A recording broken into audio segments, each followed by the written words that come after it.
আসসালামু আলাইকুম রহমতুল্লাহ। আজকের ক্লাসে আমি ক্লাস 7 এর যে সকল এমসিকিউ গুলো আপনাদের পরীক্ষার জন্য গুরুত্বপূর্ণ এবং যে সকল নোটস গুলো আপনাদের পরীক্ষার জন্য গুরুত্বপূর্ণ সে সকল বিষয়গুলো নিয়ে আলোচনা করব। এটাকে আপনি একটা সাজেশন ক্লাস হিসেবে ধরতে পারেন এবং ইনশাল্লাহ এর বাইরে আপনাদের কোনো কিছুই আশা রাখি আসবে না। ওকে, আমরা শুরু করছি। তো অধ্যায় 1-এ অর্থাৎ ICT in our daily life, বা আমি যদি সহজ কথায় বলি যে information and communication technology in our life, daily life. তো এই চ্যাপ্টারটা থেকে কোন এমসিকিউ গুলো আপনাদের জন্য গুরুত্বপূর্ণ, যেমন এই এমসিকিউটা আপনাদের জন্য খুবই গুরুত্বপূর্ণ। এই এমসিকিউটা আপনাদের জন্য খুবই গুরুত্বপূর্ণ। 8 নাম্বারটা, বিজনেস উইক হলো একটা ম্যাগাজিন। তারপরে হচ্ছে মানুষ ও কম্পিউটারের মধ্যে পার্থক্য কোথায়, এটা হচ্ছে চিন্তা ও বুদ্ধিতে, এটা ইম্পর্টেন্ট। তারপরে এই 10 নাম্বারেরটা ইম্পর্টেন্ট, বাংলাদেশে কত সালে প্রথম কাগজবিহীন ভর্তি প্রক্রিয়া শুরু হয়, এটার অ্যান্সার হবে 2009 সাল। বাংলাদেশে অনলাইন ভর্তি প্রক্রিয়া উদ্বোধন হয় কবে, এটাও একটা ইম্পর্টেন্ট। এই সকল হিস্ট্রিক্যাল যে কোশ্চেন গুলো থাকে এগুলো ইম্পর্টেন্ট, এখান থেকে একটা না একটা এমসিকিউ আসেই। তারপর বাংলাদেশে ভোট গ্রহণের ক্ষেত্রে কোন যন্ত্রটি ব্যবহার করা হচ্ছে, ইভিএম, এটাও important. Electronic voting machine, EVM, এটা প্রায় সময় পরীক্ষায় কিন্তু এভাবেও থাকতে পারে যে ইভিএম এর পূর্ণরূপ কি। তারপর হচ্ছে ভার্চুয়াল অফিসের ধারণা নিয়ে প্রথম কখন আলোচনা হয়, এটাও কিন্তু একটা ইম্পর্টেন্ট এমসিকিউ আসতে পারে, মানে পরীক্ষায় আসতে পারে এটা। তারপরে হচ্ছে কত সালে প্রথম ভার্চুয়াল অফিসে কাজ শুরু হয়, ঠিক আছে, কাজ শুরু করে, এটা একটা ইম্পর্টেন্ট এমসিকিউ, এটাও আপনি দেখতে পারেন 1994 সালে।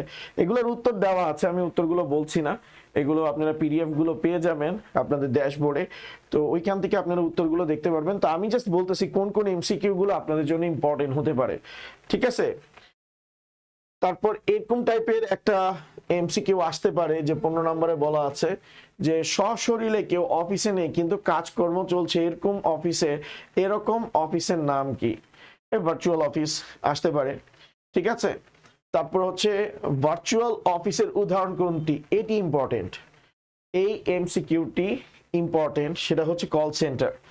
ওকে, তো এটা আবার রিপিট হয়েছে, এটা লাগবে না, এটাও আমরা বলছি অলরেডি। তারপরে হচ্ছে এটা ইম্পর্টেন্ট, যে বাসায় বসে অফিসের কার্যক্রম করে আনন্দ ও টাকা উপার্জন করার জন্য কম্পিউটার ও ইন্টারনেট সংযোগ ছাড়া আর কি প্রয়োজন বলে মনে করো তুমি মনে করো। সহজ কথায় আপনার কম্পিউটার আর ইন্টারনেটের পাশাপাশি আপনার হচ্ছে প্রোগ্রামিং দক্ষতাও কিন্তু প্রয়োজন, ঠিক আছে। এগুলো এমসিকিউ গুলো ইম্পর্টেন্ট, এগুলো আপনারা পরীক্ষায় এই জায়গা থেকে এমসিকিউ গুলো কমন পাবেন। তারপরে হচ্ছে এটাও ইম্পর্টেন্ট একটা এমসিকিউ, আমাদের দেশের বিশ্ববিদ্যালয় কি তৈরি হচ্ছে, ই ক্লাসরুম, ঠিক আছে, এটার অ্যান্সার হচ্ছে ই ক্লাসরুম। তারপরে বলছে চালকবিহীন বিমানকে কি বলা হয়, এটা সুপার ডুপার ইম্পর্টেন্ট, ড্রোন। ওকে, তারপর ই কার্ড কয় ভাবে পাঠানো যায়, 2 ভাবে, এটাও আসতে পারে। তারপর ই কার্ড কোথায় পাওয়া যায়, ইন্টারনেটে, তো এগুলো আছে। তারপরে হচ্ছে অ্যাপ ভিত্তিক এমসিকিউ আসে, যে ছবি আপলোড করার জনপ্রিয় ওয়েবসাইট কোনটি, গুগল, পিকাসা, ঠিক আছে, এগুলো আপনি দেখতে পারেন। তারপর হচ্ছে ভিডিও শেয়ারিং এর জন্য এই যে দেখেন অ্যাপ ভিত্তিক ইউটিউব, তারপর হচ্ছে ফেসবুকে মনের ভাব স্ট্যাটাস, এগুলো আসতে পারে। যে উইকিপিডিয়া কি, এটা ইম্পর্টেন্ট কিন্তু, ঠিক আছে। তথ্য ভান্ডার, ডিজিটাল তথ্য ভান্ডারও বলতে পারেন, বা তথ্য জানা যায়। তো এই এক দেশ থেকে অন্য দেশে, এগুলো আপনাকে না পড়াইলেও আপনি পারবেন, ফেসবুকের থ্রুতে পাওয়া যায়, যে এক দেশ থেকে অন্য দেশে বন্ধু যাওয়ার পর তাকে খুঁজে পাওয়া যায় কার থ্রুতে, ফেসবুকের থ্রুতে। এরকম দেখবেন যে আপনার ছোটবেলার অনেক ফ্রেন্ড আছে যাদেরকে আপনি ফেসবুকের থ্রুতে পাইছেন, ঠিক আছে।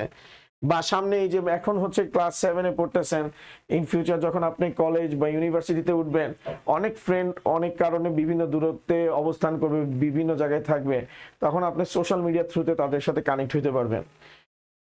তারপরে হচ্ছে এগুলো হচ্ছে আপনাদের উচ্চতর দক্ষতামূলক প্রশ্ন।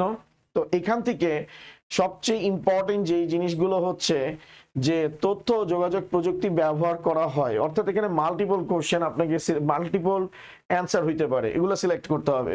যে তথ্য ও যোগাযোগ প্রযুক্তি ব্যবহার করা হয় কোন কোন ক্ষেত্রে আমরা আইসিটি ইউজ করি। রাষ্ট্রের বড় বড় বিষয় ইউজ করি, আন্তর্জাতিক বিষয় ইউজ করি, সাধারণ মানুষের জীবনে ইউজ করি, অর্থাৎ এটার অ্যান্সার হচ্ছে এটা। ওকে, রাকিন তথ্য ব্যবহার করতে পারে, এটাও ইম্পর্টেন্ট, এটাও দেখেন, এটা কিন্তু ইম্পর্টেন্ট। ঠিক আছে, তারপর হচ্ছে যে আইসিটি যন্ত্রটি ব্যবহার করে নিতু তার পছন্দের গানটি শুনতে পারে, এটাও কিন্তু ইম্পর্টেন্ট।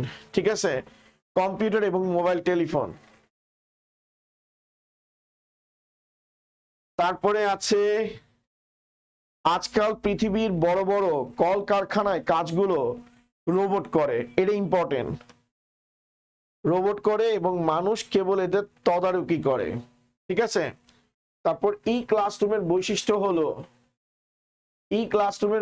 হলো, এটাও ইম্পর্টেন্ট কিন্তু, যে একজন শিক্ষক তার ক্লাসরুমে পড়াবেন আর সারা দেশের অসংখ্য মানুষ একসাথে পড়বে। ঠিক আছে, এখন এই যে আমি এক জায়গা থেকে ক্লাস নিচ্ছি, আপনারা পৃথিবীর যে কোনো প্রান্ত থেকে ক্লাসগুলো করতে পারবেন। ঠিক আছে, তারপরে হচ্ছে এরপরে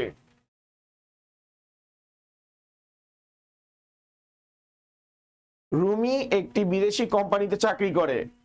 চাচাতো বোনের বিয়েতে যোগ দিতে সে খুলনায় এসেছে, কিন্তু দিনের বেশিরভাগ সময় সে তার ল্যাপটপে বসে কাজ করে।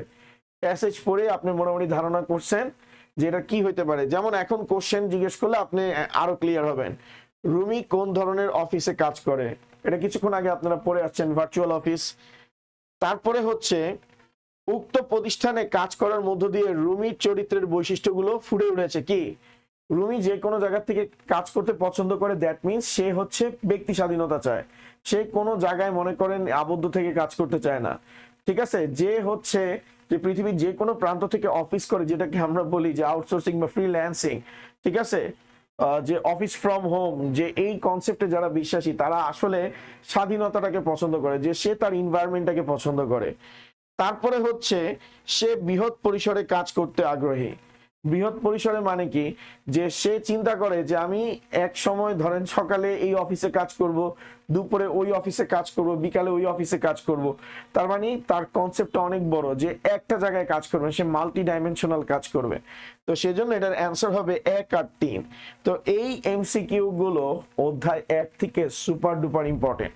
ঠিক আছে, এবার আমরা শর্ট কোশ্চেন গুলো দেখি। শর্ট কোশ্চেনের ভিতর এগুলো আপনারা পারেন, এগুলো না বললেও চলবে। যেমন স্যার দেখেন, আমাদের ব্যক্তি জীবনে তথ্য ও যোগাযোগ প্রযুক্তি কিভাবে ব্যবহৃত হচ্ছে, এটা আমার বলার কোনো দরকার নাই, এটা আপনি খুব সুন্দরভাবে লিখতে পারবেন। ঠিক আছে, এখনকার পোলাপাইন এগুলো লিখতে পারে। আপনাদের জন্য এই কোশ্চেনটা খুবই ইম্পর্টেন্ট, জিপিএস কি, এর ব্যবহার সম্পর্কে লিখো, এটা আসবেই আপনাদের ক্লাস পরীক্ষায়, গ্যারান্টি থাকেন। ঠিক আছে, জিপিএস হচ্ছে তথ্য ও যোগাযোগ প্রযুক্তির একটি উপকরণ বা একটা ফিচার আপনি বলতে পারেন। এটা স্যাটেলাইটের থ্রুতে আপনার লোকেশন ডিটেক্ট করে, এবং আপনি এই যে গুগল ম্যাপ ইউজ করেন, তারপরে ফুড পান্ডা, তারপরে বিভিন্ন রাইড শেয়ারিং, এই সবগুলো হচ্ছে জিপিএস ইউজ করে। এটার মাধ্যমে আপনাকে ট্রেস করা যায়, আপনার লোকেশন ট্রেস করা যায়। আপনি হোয়াটসঅ্যাপ বলেন, ফেসবুক বলেন, এগুলো চালানোর সময় আপনার জিপিএস অন করতে হয়, বিকাশ বলেন জিপিএস অ্যাক্টিভেট করতে হয়। ওকে, অদূর ভবিষ্যতে এমনও হইতে পারে যে আপনার গার্ডিয়ান আপনাকে ট্রেস করার জন্য আপনাকে একটা স্পেশাল ব্যাগ গিফট করলো, বা স্পেশাল একটা পেন গিফট করলো, বা একটা স্পেশাল জুতা গিফট করলো, যেটা আপনি পরবেন, ঘুরবেন, কিন্তু সে আপনাকে ডিটেক্ট করতে পারবে আপনি কই যাইতেছেন। তো এটাও হইতে পারে। ঠিক আছে, সে গার্ডিয়ানরা তো এখন হচ্ছে, আপনারাও স্মার্ট হচ্ছেন, গার্ডিয়ানরাও স্মার্ট হবে। ওকে, তারপরে হচ্ছে আরেকটা ইম্পর্টেন্ট টপিক হচ্ছে এই চ্যাপ্টার থেকে, সেটা হচ্ছে ই বুক রিডার। আর ই চিকিৎসা কেন্দ্র বলতে কি বুঝো?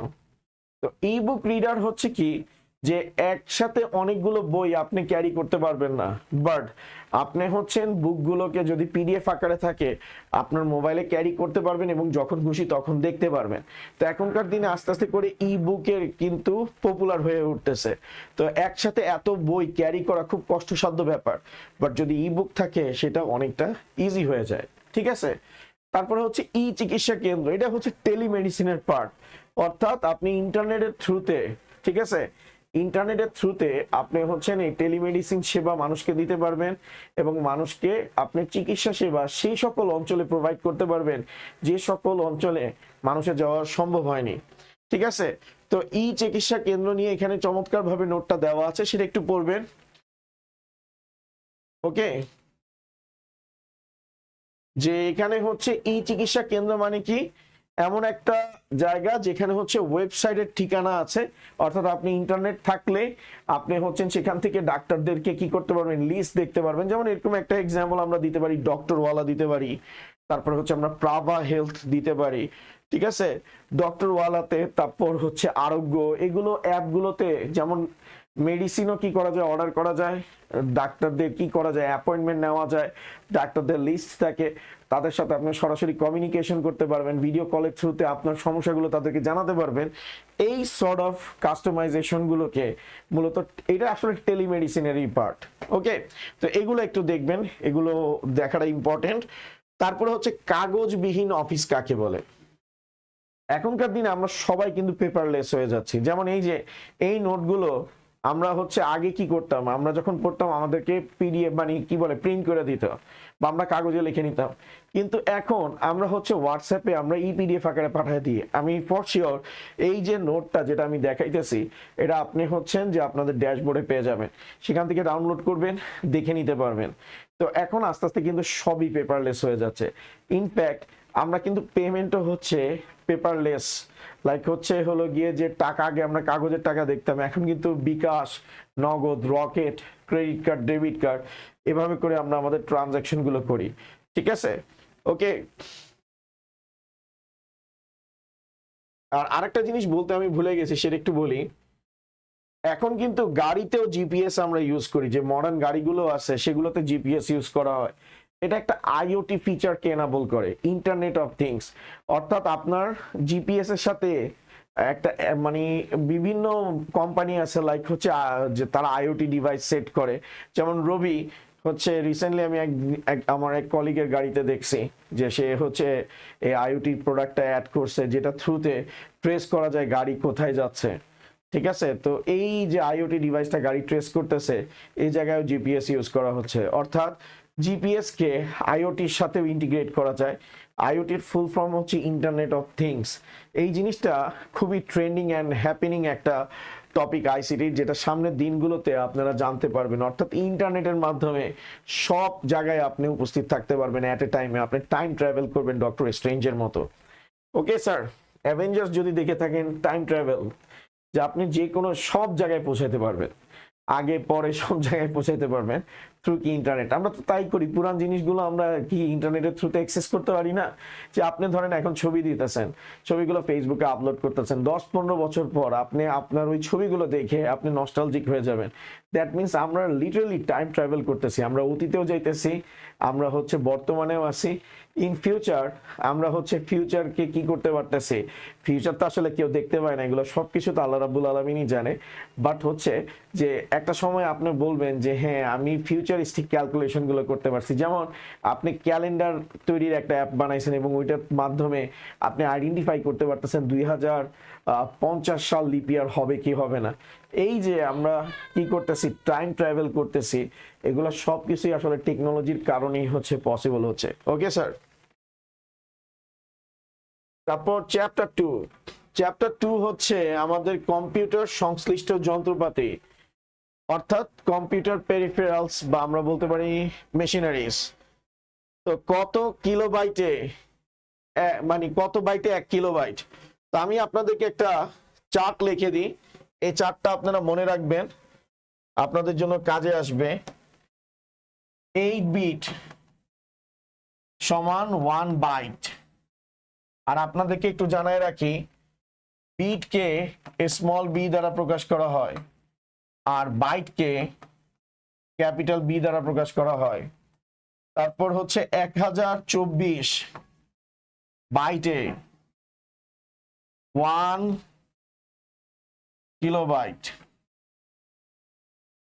1024 কিলোবাইটে 1 মেগাবাইট, 1024 মেগাবাইটে 1 GB আর 1024 জিবিতে 1 TB।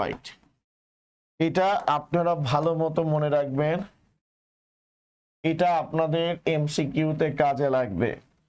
8 বিট 1 বাইট, 1024 বাইটে 1 কিলোবাইট, সংক্ষেপে কেবি লেখা হয়। 1024 কিলোবাইটে 1 মেগাবাইট, 1024 মেগাবাইটে 1 গিগাবাইট আর 1024 গিগাবাইটে 1 টেরাবাইট। এটা কিন্তু আপনাদের এমসিকিউর জন্য কাজে লাগবে, এটা একটু দেখে রাখবেন। ওকে, এটা আপনাদের এমসিকিউর জন্য কাজে লাগবে, এটা একটু দেখে রাখবেন স্যার। ঠিক আছে স্যার, ওকে। তো এখানে যেহেতু আসছে এক বাইটে কত বাইটে 1 কিলোবাইট, ঠিক আছে, তো ওইখান থেকে আপনি ইজি ভাবে বের করে ফেলতে পারবেন।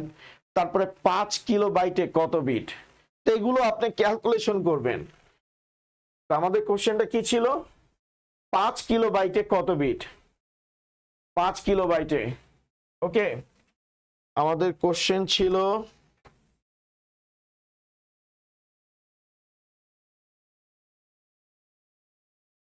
5 কিলোবাইট।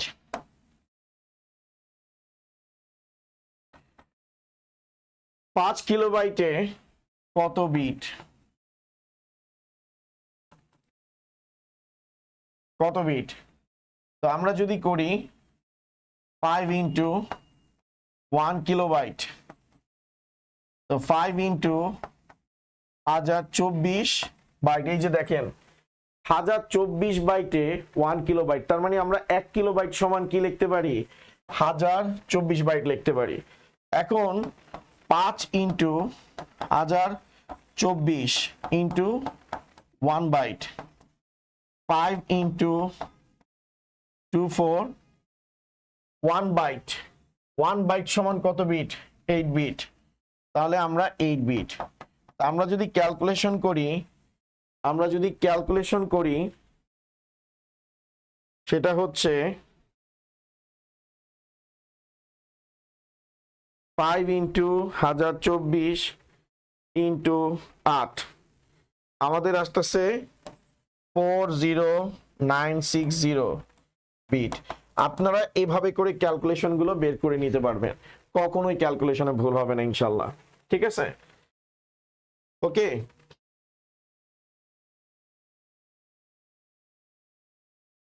তারপরে হচ্ছে যে 1 গিগাবাইট সমান কত মেগাবাইট। ঠিক আছে, 1 গিগাবাইট সমান কত মেগাবাইট। এখানে একটু ভুল আছে স্যার, আমি কারেকশন করে দিচ্ছি। 1 গিগাবাইট 1 জিবি সমান কত মেগাবাইট। তা আপনি দেখেন 1 জিবি সমান কত, 1024 মেগাবাইট। ঠিক আছে, 1024 মেগাবাইট। এখন অনেকের প্রশ্ন হইতে পারে যে স্যার এগুলো তো সবই বুঝছি, কিন্তু আমরা তো সারা জীবন পড়ছি স্যার, আমরা সারা জীবন পড়ছি 1 কিলো মানে হচ্ছে 1000, তাহলে 1 কিলো বাইট সমান 1000 বাইট কেন হলো না? Good question. 1 কিলো বাইট সমান 1000 বাইট এই জন্যই হয় নাই, কারণ আমরা কাকে নিয়ে ডিল করতেছি স্যার, আমরা ডিল করতেছি কম্পিউটারকে নিয়ে। আর কম্পিউটার বাইনারি নাম্বার সিস্টেমে কাজ করে, আর বাইনারিতে ডিজিট হচ্ছে দুইটা, 0 আর 1। তাই এটার বেস কত স্যার, এটার বেস হচ্ছে 2। তো আমরা যে 1 কিলো সমান যে পড়তেছি, এখানে আমাদের বেস হচ্ছে ডেসিমাল, অর্থাৎ 0 1 2 3 4 5 6 7 8 9, বেস হচ্ছে আমাদের 10। ওকে, 1 কিলো সমান 1000, এটা হচ্ছে ডেসিমাল নাম্বার সিস্টেমে আমরা ইউজ করব, অর্থাৎ বেস 10 এর ক্ষেত্রে। অর্থাৎ আমরা ডে টু ডে লাইফ অ্যাক্টিভিটিতে, হিউম্যান ডেইলি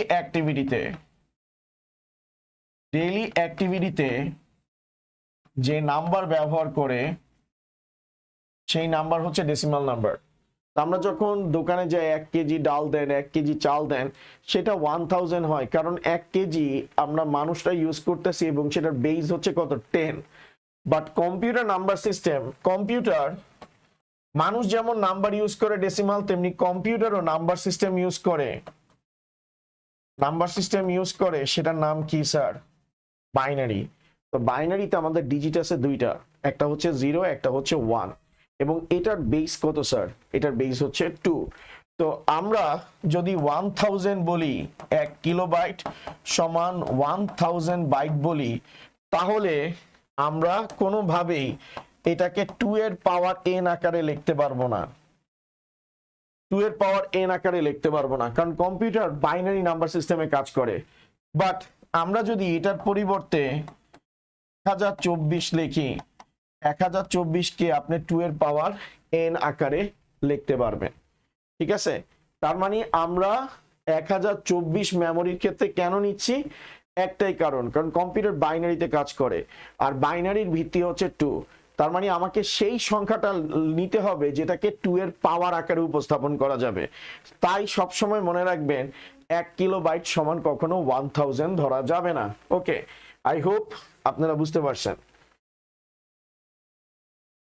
আচ্ছা, এখন দেখেন গুরুত্বপূর্ণ এমসিকিউ গুলো কোনগুলো, কোনটি ছোট। আর এই যে এগুলার ক্যালকুলেশনের জন্য তো আমি অলরেডি এটা বলছি, ক্যালকুলেশনের জন্য আমি আপনাকে এই জিনিসটা মনে রাখতে বলছি, এটা মনে রাখলে আপনার অনেক কিছু ইজি হয়ে যাবে। আচ্ছা, এবার আসি, কোনটি ছোট আকারে অস্থায়ী মেমোরি? রেজিস্টার। এটা ইম্পর্টেন্ট একটা এমসিকিউ। আর একটা জিনিস বলি, রেজিস্টার কিন্তু কম্পিউটারের সবচেয়ে ফাস্টেস্ট এবং এক্সপেন্সিভ একটা অস্থায়ী মেমোরি, টেম্পোরারি মেমোরি, অর্থাৎ অল্প সময়ের জন্য ডাটা স্টোর করে। ইন্টারমিডিয়েট এটাকে ট্রাস্ট বলা হয়। ঠিক আছে, কারণ ইন্টারমিডিয়েটের সিলেবাসে রেজিস্টার নিয়ে অনেক ডিটেলসে আলোচনা করা হয়েছে। আপনি আস্তে আস্তে করে যখন উপরের দিকে যাইতে থাকবেন, আস্তে আস্তে করে আইসিটির এই টপিকগুলোই বড় হওয়া শুরু করবে, মানে ডিটেলস আসা শুরু করবে। এখন বেসিক জিনিস নিয়ে কথা বলতেছি। তথ্য সংরক্ষণের প্রধান যন্ত্র কোনটি? Hard disk. এটা একটু দেখবেন। তারপরে হচ্ছে সিডি ডিভিডিতে তথ্য রাখা বা পাঠ করার জন্য রশ্মি ব্যবহার করা হয় হচ্ছে লেজার রশ্মি। এই চ্যাপ্টার থেকে বেশি পরিমাণে এমসিকিউ আসে, কারণ এই বিষয়গুলো একটু জটিল, মনে রাখা টাফ। যে ধরেন সিডি ডিভিডিতে তথ্য রাখা বা পাঠ করার জন্য কোন রশ্মি ব্যবহার করা হয়? লেজার রশ্মি। তারপরে এটা হচ্ছে সুপার ডুপার ইম্পর্টেন্ট, হার্ড ডিস্কের চাকতিগুলোকে কি বলে? প্ল্যাটার বলে এটাকে। স্যার কি বলে স্যার? প্ল্যাটার বলে, অনেকে প্লটার বলে, এটা হচ্ছে প্ল্যাটার। তো এখানে আসলে প্রিন্টিং মিস্টেক হয়েছে, পরোটাল লেখছে, এটা হবে প্ল্যাটার। ঠিক আছে, এটাকে প্ল্যাটার বলে। তারপর প্রধান মেমোরির গতি, এটাও ইম্পর্টেন্ট, অত্যন্ত বেশি। এটা হচ্ছে সুপার ডুপার ইম্পর্টেন্ট, এটা বিসিএস এ এই টাইপের কোশ্চেন আসে। ঠিক আছে, বিসিএস এগুলা এখান থেকে কিন্তু বিসিএস এ কোশ্চেন আসে। এই যে এগুলা যেগুলো দেখতেছেন এগুলা কিন্তু বিসিএস এ প্রায় সময় কোশ্চেন আসে, এবং মানে যারা পরীক্ষার্থী আছে তারা হচ্ছে ঝামেলায় পড়ে। তো বর্তমানে কত ধারণ ক্ষমতা সম্পন্ন হার্ড ডিস্ক পাওয়া যায়? অনেক পাওয়া যায়, বাট 500 গিগাবাইট থেকে 4 টেরাবাইট, এখন অলমোস্ট সবাই হচ্ছে 4 টেরা পর্যন্ত ইউজ করে। আমাদের সময় তো গিগাবাইট ছিল, ঠিক আছে, তারও আগে ছিল মেগাবাইট, এখন হচ্ছে টেরাবাইট আসছে, পরবর্তীতে কি আসবে? পেটাবাইট আসবে। ঠিক আছে, তো আস্তে আস্তে করে মেমোরির স্টোরেজ কি হইতে থাকবে? বড় হইতে থাকবে। মানুষের কাজের পরিধিও বাড়ছে, ডিজিটাল ডেটারও ট্রানজাকশন বাড়ছে, তার মানে পরিধিও কি হবে? বড় হবে। ওকে, তারপরে হচ্ছে মাদার বোর্ডে কাজ করার ক্ষমতা ও বৈশিষ্ট্য কিসের উপর নির্ভর করে? এটা ইম্পর্টেন্ট, চিপসেটের উপর। তারপর ইন্টিগ্রেটেড সার্কিট দিয়ে কি তৈরি? প্রসেসর, বা এইভাবেও আসতে পারে প্রসেসর কি দিয়ে তৈরি? ইন্টিগ্রেটেড সার্কিট দিয়ে তৈরি। কম্পিউটারের, এগুলো সব ইম্পর্টেন্ট, এখানে যা যা এমসিকিউ সিলেক্ট করা হয়েছে সবগুলোই আপনাদের জন্য ইম্পর্টেন্ট স্যার। কম্পিউটারের সকল নিয়ন্ত্রণমূলক কাজ কোন অংশের মাধ্যমে সম্পন্ন হয়? কন্ট্রোল ইউনিট বা নিয়ন্ত্রণ অংশের মাধ্যমে। রেজিস্টার স্মৃতি কাজ কি? ঠিক আছে, রেজিস্টারের স্মৃতির কাজ কি?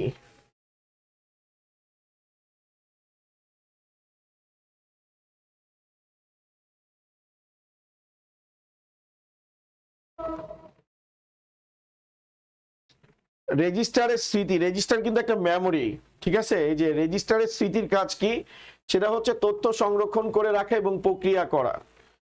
মেইনলি কম্পিউটারে রেজিস্টার ইউজ করা হয় ডাটাকে টেম্পোরারি ভাবে স্টোর করার জন্য এবং প্রসেস করার জন্য। দেখেন এখানে তাই বলা হয়েছে, স্মৃতি থেকে তথ্য নিয়ে প্রক্রিয়া করা, অর্থাৎ মেমোরির মধ্যে ডাটাগুলোকে রাখা হয় এবং ওই ডাটাগুলোকে নিয়ে প্রসেস করা হয়। তারপর এটা ইম্পর্টেন্ট, কোন কোম্পানি প্রথম, এটা সুপার ডুপার ইম্পর্টেন্ট। এই 14 নাম্বারটাকে আপনি সুপার ডুপার ইম্পর্টেন্ট বলতে পারেন, এটা এমসিকিউ পরীক্ষায় চোখ বন্ধ করে আসে। সেটা হচ্ছে যে কোন কোম্পানি প্রথম মাইক্রোপ্রসেসর উদ্ভাবন করে বা ইনভেন্ট করে, সেটা হচ্ছে ইন্টেল। ওকে, তারপরে এটাও একটা খুবই হিস্ট্রিক্যাল ব্রেক থ্রু, এই কোশ্চেনগুলো আসে যে ইন্টেলের প্রথম মাইক্রোপ্রসেসরের নাম কি, 4004, ঠিক আছে, এটা হচ্ছে প্রথম মাইক্রোপ্রসেসর। তারপর কম্পিউটারের ভাষায় অক্ষর কয়টি, ওই যে দুইটি বাইনারি 0 আর 1। কম্পিউটার কেবলমাত্র চিনে 0 আর 1 কে, বাইনারি কে, এগুলো দেখতে পারেন। ব্লুটুথ ওয়াইফাই প্রযুক্তি হলো, এগুলো ইম্পর্টেন্ট, এটা হচ্ছে তারবিহীন ওয়্যারলেস, এগুলো আপনারা জানেন, এগুলো না পড়লেও আপনারা পারবেন।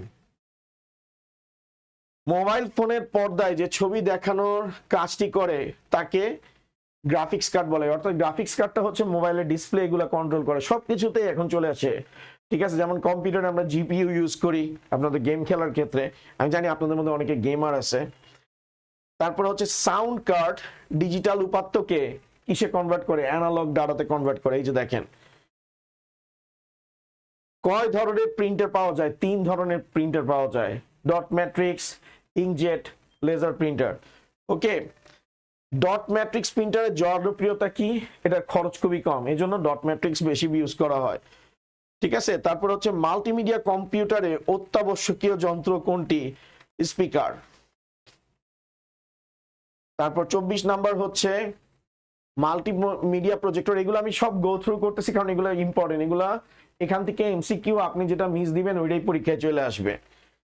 তারপরে হচ্ছে এলসিডি, আধুনিক প্রজেক্টর গুলো, মাল্টিমিডিয়া প্রজেক্টর কি, একটি ইলেকট্রো অপটিক্যাল যন্ত্র, ঠিক আছে। ইলেকট্রো অপটিক্যাল মানে কি, সামনে একটা মানে কি বলে ল্যাম্প থাকে, প্রিজম থাকে, ওইখান থেকে আলোগুলো বের হয়, অর্থাৎ অপটিক্যাল মানে হচ্ছে কি, এটা একটা অপটিক্যাল মেশিন যেটা হচ্ছে আলোর মাধ্যমে আপনাকে কি করে, ডাটাগুলোকে উপস্থাপন করে। ওকে, এই জন্য এটাকে বলা হয় ইলেকট্রো অপটিক্যাল যন্ত্র। আধুনিক প্রজেক্টর গুলো ত্রিমাত্রিক, এই যে আপনি স্টার সিনেপ্লেক্স এগুলোতে যে 3D মুভিগুলো দেখেন, ওগুলো যে প্রজেক্টর গুলো ইউজ করে সেগুলো সবই হচ্ছে 3D। ওকে, এলসিডি প্রজেক্টরের ল্যাম্প কত ঘন্টা ব্যবহারের পর পরিবর্তন করতে হয়, এটা প্রজেক্টর টু প্রজেক্টর ডিফার করে, ঠিক আছে। যেমন যেগুলো খুব ভালো প্রজেক্টর সেগুলোর ল্যাম্প টাইম আরো বেশি থাকে। তো এইখানে যেটা বলছে 4000 ঘন্টা, এই টাইপের এমসিকিউ গুলো আসলে পরীক্ষায় দেয় না, ঠিক আছে, কারণ এটা ডিভাইস টু ডিভাইস ভ্যারি করে, ঠিক আছে। তাও বাই চান্স যদি আসে সেজন্য এটা দিয়ে রাখা হয়েছে। তারপরে স্যার ওই যে আপনাদের উচ্চতর দক্ষতার কোশ্চেন, যেখানে আপনার মাল্টিপল অ্যান্সার হতে পারে, যেমন কম্পিউটারে ইনপুট দিতে যে ডিভাইসগুলো ব্যবহার করা হয়, ঠিক আছে, web camera, multimedia projector, microphone, এগুলো সবগুলো ইনপুট ডিভাইস হিসেবে কাজ করে, ঠিক আছে। তারপর নিচের তথ্যগুলো লক্ষ্য করো, মাউস একটি ইনপুট ডিভাইস, সত্য। মাউসে একটি বাটন ও একটি স্ক্রল চক্র থাকে, এটাও সত্য। মাউসকে অনেকে পয়েন্টিং ডিভাইস হিসেবে ব্যবহার করে, এটাও সত্য, তিনটাই সত্য। স্ক্যানারের সাহায্যে করা যায়, লেখা স্ক্যান করা যায়, ইনপুট আকারে ছবি প্রেরণ করা যায়, ঠিক আছে।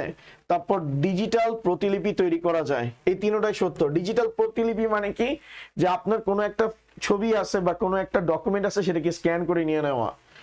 তারপর স্ক্যানার যন্ত্র দিয়ে মাহিন যে জিনিসগুলোর ডিজিটাল প্রতিলিপি তৈরি করতে পারে, যে কোনো প্রকার ছবি স্ক্যান করতে পারে, বিভিন্ন প্রকার বস্তু স্ক্যান করতে পারে, মুদ্রিত বা হাতে লেখা ডকুমেন্টকে কি করতে পারে, স্ক্যান করতে পারে, ঠিক আছে। তো এগুলো সবকিছু স্ক্যান করতে পারে। তো এই টপিকগুলো আপনার এমসিকিউর জন্য চ্যাপ্টার 2 থেকে গুরুত্বপূর্ণ। এবার আসেন আরো কিছু এমসিকিউ যেগুলো আপনার কাজে লাগবে, আরো কিছু এমসিকিউ। ওয়েমার, ঠিক আছে, অপটিক্যাল মার্ক রিডার, OMR, ঠিক আছে, ওয়েমার, OMR, ওয়েমার অপটিক্যাল মার্ক রিডার, মনে রাখেন এটা কিন্তু পূর্ণরূপ আসে, বিসিএস এও আসে যে OMR এর পূর্ণরূপ কি। আবার OCR optical character reader, optical character reader কিন্তু এখন বিকাশ নগদ এরা ইউজ করে। লাইক আপনার এনআইডি কার্ডের ছবিটা যখন তুলেন, সে ছবিতে থাকা যে ক্যারেক্টারগুলো বা লেখাগুলো আছে, সেই লেখাগুলোকে কি করে ক্যারেক্টারে কনভার্ট করে ফেলে, অর্থাৎ ক্যারেক্টার রিড করে এবং সেটাকে টেক্সটে কনভার্ট করে ফেলে। তো এখনকার দিনে বিভিন্ন, বিশেষ করে নগদ, রকেট, ঠিক আছে, তারা হচ্ছে OCR ইউজ করে। এখন দেখেন যে OMR এর বৈশিষ্ট্য কি, এটি একটি আউটপুট ডিভাইস, ঠিক আছে, এটি একটি আউটপুট ডিভাইস, এটি বিশেষ দাগ বা চিহ্ন পড়তে পারে, এটি আলোর প্রতিফলন বিচার করে তথ্য বুঝতে পারে। এটি আউটপুট ডিভাইস না, এটি ইনপুট ডিভাইস। তো এটি বিশেষ দাগ বা চিহ্ন পড়তে পারে, এটা ট্রু। তারপরে হচ্ছে এটি আলোর প্রতিফলন বিচার করে বুঝতে পারে, এটা ট্রু।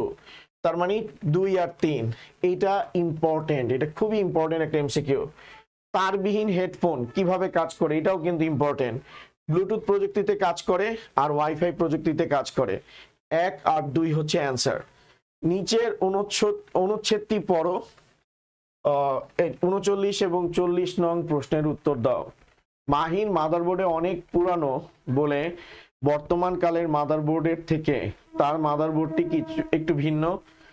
বর্তমান কালে মাদারবোর্ডের সাথে র্যাম ছাড়া অন্যান্য কার্ড স্থায়ীভাবে সংযোজিত অবস্থায় থাকে, তাই পূর্বের তুলনায় এখন অনেক কম খরচে কম্পিউটার নির্মাণ করা সম্ভব। আধুনিক মাদারবোর্ডে মাহি নিচের কোন ডিভাইসটি লাগানোর স্লট অবশ্যই দেখতে পাবে? স্লট হচ্ছে স্যার র্যামের স্লট। আপনি কম্পিউটারের সিপিইউ যখন ওপেন করবেন, সেখানে বাদবাকি সবগুলো ফিক্সড থাকে। জিপিইউ বা আপনার হচ্ছে র্যাম, সেগুলোর স্লটগুলো কিন্তু আলাদাভাবে থাকে, সেখানে আপনি চাইলে এক্সট্রা র্যাম অ্যাড করে নিতে পারবেন, অর্থাৎ আপনার চাইলে র্যামকে আপগ্রেড করতে পারবেন। উক্ত মাদারবোর্ডের আবিষ্কার আমাদের প্রদান করেছে কি? দ্রুত কাজ করার সুবিধা, নির্ভুলভাবে কাজ করার সুবিধা, কম মূল্যে কম্পিউটার ক্রয়ের সুবিধা। এখন মাদারবোর্ডে সবকিছু যেহেতু ফিক্সড থাকে অলমোস্ট, সেজন্য দাম তুলনামূলকভাবে কম, কিন্তু আমি তো আসলে দেখি না দাম কোন জায়গা দিয়ে কম।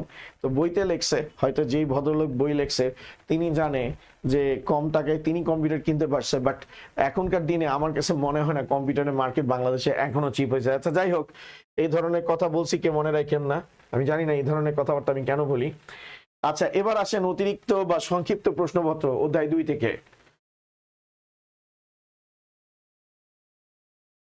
তো ইনপুট ডিভাইস কাকে বলে? 5টি ইনপুট ডিভাইসের নাম বলেন, এগুলো আপনারা সবাই পারেন, ঠিক আছে। কিবোর্ড, মাউস, মাইক্রোফোন, তারপর হচ্ছে স্ক্যানার, তারপর হচ্ছে ডিজিটাল ক্যামেরা, এক্সেট্রা, এগুলো আপনারা লিখতে পারবেন।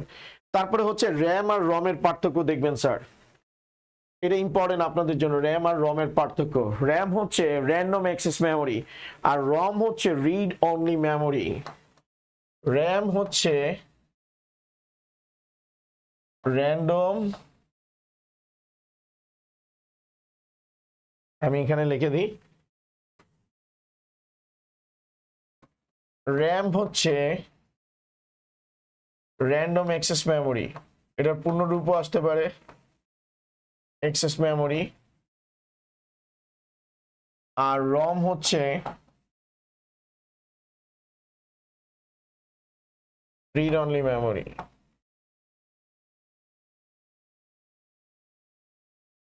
ওকে, তারপরে হচ্ছে একটা অস্থায়ী মেমোরি, একটা হচ্ছে স্থায়ী মেমোরি। ওকে, তারপরে হচ্ছে রমে যতক্ষণ পর্যন্ত ইলেকট্রিসিটি থাকে, র্যামে ইলেকট্রিসিটি চলে গেলে ডাটা শেষ। রমে ইলেকট্রিসিটি থাকুক বা না থাকুক, ডাটা কিন্তু থাইকেই যাবে, চেঞ্জ হবে না, মানে পরিবর্তন হবে না। ওকে, যেমন এটা, এই পার্থক্যগুলো দেখবেন যে বিদ্যুৎ চলে গেলে, কম্পিউটার বন্ধ করলে এতে সংরক্ষিত সমস্ত তথ্য মুছে যায়। অর্থাৎ র্যাম হচ্ছে ইলেকট্রিসিটি ফ্লোর উপর ডিপেন্ড করে, রমে এমন হয় না। রম স্থায়ী মেমোরি, বিদ্যুৎ চলে গেলেও বা কম্পিউটার বন্ধ হয়ে গেলেও ডাটা থেকে যায়। আর প্রসেসরের তথ্য প্রক্রিয়ার সময় এটা হচ্ছে র্যাম প্রাথমিকভাবে ডেটা স্টোর করে, তথ্য প্রক্রিয়ার সময় রমে কোনো তথ্য জমা রাখতে পারে না। অর্থাৎ প্রসেস করার পর ডাটা কোনোভাবে রমে রাখার কোনো সুযোগ নেই, কারণ এটা স্থায়ী মেমোরি, ঠিক আছে। স্থায়ী মেমোরিতে আপনি কোনো ডাটা রাখতে পারবেন না। ওকে, তো এটা পরে লেটার অন সামনে জানবেন। তো এই পার্থক্যগুলো দেখবেন। তো র্যামের ধারণ ক্ষমতা যত বেশি হবে প্রসেসরের কাজের গতি তত বৃদ্ধি পাবে। যেমন দেখবেন যারা গ্রাফিক্স ডিজাইনিং এর কাজ করে, যারা গেম খেলে, তারা কিন্তু র্যাম বাড়ায় নেয়, কারণ র্যাম বাড়ায় নিলে আপনার কাজ করার স্পিড কি হবে, বাড়বে, আর ডাটা প্রসেসিং ফাস্ট হবে, আপনি খুব ভালো একটা এক্সপিরিয়েন্স পাবেন। তো দেখবেন যে অনেকে গেম খেলার সময় যে ফিফা খেলতেছেন, কিক মারতেছেন স্লো মোশনে, এমনি স্লো মোশনে যাইতেছে, ঠিক আছে, হাতটা স্লো মোশনে যাইতেছে। আর যখনই মনে করেন যে আপনি র্যাম লাগাবেন, হাত শেং করে চলে যাবে, তার মানে আপনার পারফরমেন্স বুস্ট হবে। আর রমের ধারণ ক্ষমতার সাথে প্রসেসরের কাজের গতির কোনো সম্পর্ক নাই। অর্থাৎ রম হচ্ছে বেসিক জিনিস, ইনফরমেশন ক্যারি করে। যেমন আপনি সকাল থেকে ঘুমের থেকে উঠলে কিন্তু আপনি ভুলা যান না যে আপনার হচ্ছে কি বলে যে নাম কি, আপনি কই থাকেন, কিন্তু সকালবেলায় ঘুম থেকে উঠলে কে আপনার কাছে টাকা পায় আপনি ওটা কিন্তু ভুলা যান, ইনফ্যাক্ট টাকা নেওয়ার পরই ভুলা যান। তো এই যে টাকা নেওয়ার পর ভুলা যাইতেছেন, এটা হচ্ছে র্যাম। আমি আপনার মজা করে বলতেছি। আর মনে করেন টাকা মানে আপনার নাম কি, আপনার বাবার নাম কি, এগুলো আপনি সব সময় মনে রাখতে পারেন, এগুলোকে রম বলে। যেমন আমি যদি বলি বায়োস, কম্পিউটারে বায়োস হচ্ছে কি আমাদের একটা ROM, basic input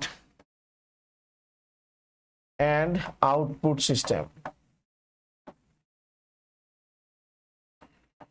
basic output and input system, ঠিক আছে, ওকে। এই তারপর আপনারা আর যেটা দেখবেন, প্রসেসরের ভাষা এবং মানুষের ভাষার পার্থক্য লিখো। প্রসেসরের ভাষা হচ্ছে বাইনারিতে কাজ করে, 0 আর 1-এ। আর মানুষের ভাষা হচ্ছে ন্যাচারাল ল্যাঙ্গুয়েজ। এটা মনে রাখবেন, মানুষের ভাষাকে কিন্তু ন্যাচারাল ল্যাঙ্গুয়েজ বলে, হিউম্যান ল্যাঙ্গুয়েজ, এটাকে হচ্ছে ন্যাচারাল ল্যাঙ্গুয়েজ বলে।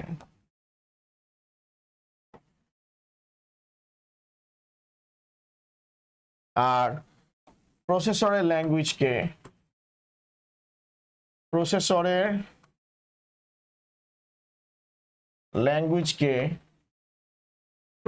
ল্যাঙ্গুয়েজকে স্যার বলা হয় হলো গিয়ে আমাদের কি বলে বাইনারি, 0 আর 1, এটার অপর নাম হচ্ছে কি মেশিন ল্যাঙ্গুয়েজ,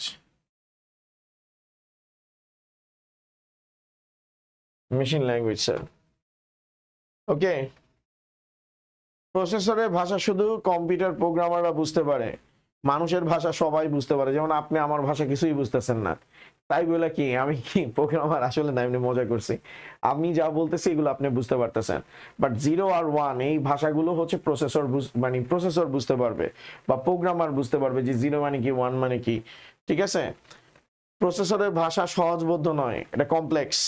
মানুষের ভাষা কি ফ্লেক্সিবল, সহজ, ইজি টু আন্ডারস্ট্যান্ড। তারপর প্রসেসরের ভাষা বোঝার জন্য প্রোগ্রাম বা সফটওয়্যারের প্রয়োজন হয়, মানুষের ভাষা বোঝার জন্য সফটওয়্যারের প্রয়োজন হয় না। বাট এখনকার দিনে আমরা কিন্তু সফটওয়্যার ইউজ করতেছি, ঠিক আছে। আমরা যে কথাবার্তাগুলো বলতেছি, ওই যে যে আগে তো টেক্সট করে পাঠাইতাম হোয়াটসঅ্যাপে, মামা তুই কেমন আছিস, কই আছিস, এখন তো ডিরেক্ট ভয়েস মেসেজ দিয়ে যে ডটের বাচ্চা তুই কই, ঠিক আছে, ওকে, যাই হোক। তারপর হচ্ছে প্রসেসরের ভাষা মানুষের তৈরি, মানুষের ভাষা সময়ের বিবর্তনে প্রাকৃতিকভাবে সৃষ্টি, অর্থাৎ আল্লাহ রাব্বুল আলামিন সৃষ্টি করছে। পৃথিবীতে যত ভাষা আছে সব ভাষা আল্লাহ রাব্বুল আলামিন সৃষ্টি করছে। কম্পিউটারের ভাষা সৃষ্টি করছে মানুষ, ওইটাও ডিরেক্টলি ইনডিরেক্টলি আল্লাহ রাব্বুল আলামিন সৃষ্টি করছে পৃথিবী, কারণ পৃথিবীতে যত ভাষা আছে সকল ভাষা আল্লাহ রাব্বুল আলামিন জানে। যাই হোক, ওকে। তো এই হচ্ছে অধ্যায় 2 থেকে আপনারা পড়বেন। এবার আসা যাক অধ্যায় 3-এ। অধ্যায় 3 হচ্ছে ওয়ার্ড প্রসেসিং। ওয়ার্ড প্রসেসিং এটা মেইনলি প্র্যাকটিক্যাল। তো যারা ওয়ার্ড প্রসেসিং খুব ভালো মতো, ওয়ার্ড প্রসেসিং পরে আসবে আপনাদের চ্যাপ্টার 4-এ মেবি আসবে। নিরাপদ ও নৈতিক ব্যবহার মানে কম্পিউটার এথিক্স আমরা যদি বলি, সেফ অ্যান্ড মোরাল ইউসেস, সহজ কথায় এথিক্স, যে ইন্টারনেটে কি করা অনুচিত, অশালীন আচরণ করা অনুচিত, কিন্তু আমরা এটা বেশি করি। যেমন আমি লাইভ ক্লাস নেওয়ার সময় পাবলিক এসে অনলাইনে আমাকে জিজ্ঞেস করে যে ভাই চিকন পিনের চার্জার হবে, তখন আমি বলি না ভাই চিকন পিনের চার্জার হবে না, চ্যাপ্টার পিনের চার্জার হবে। ওকে, গালাগালিও করে, ওগুলো আমি ইগনোর করি।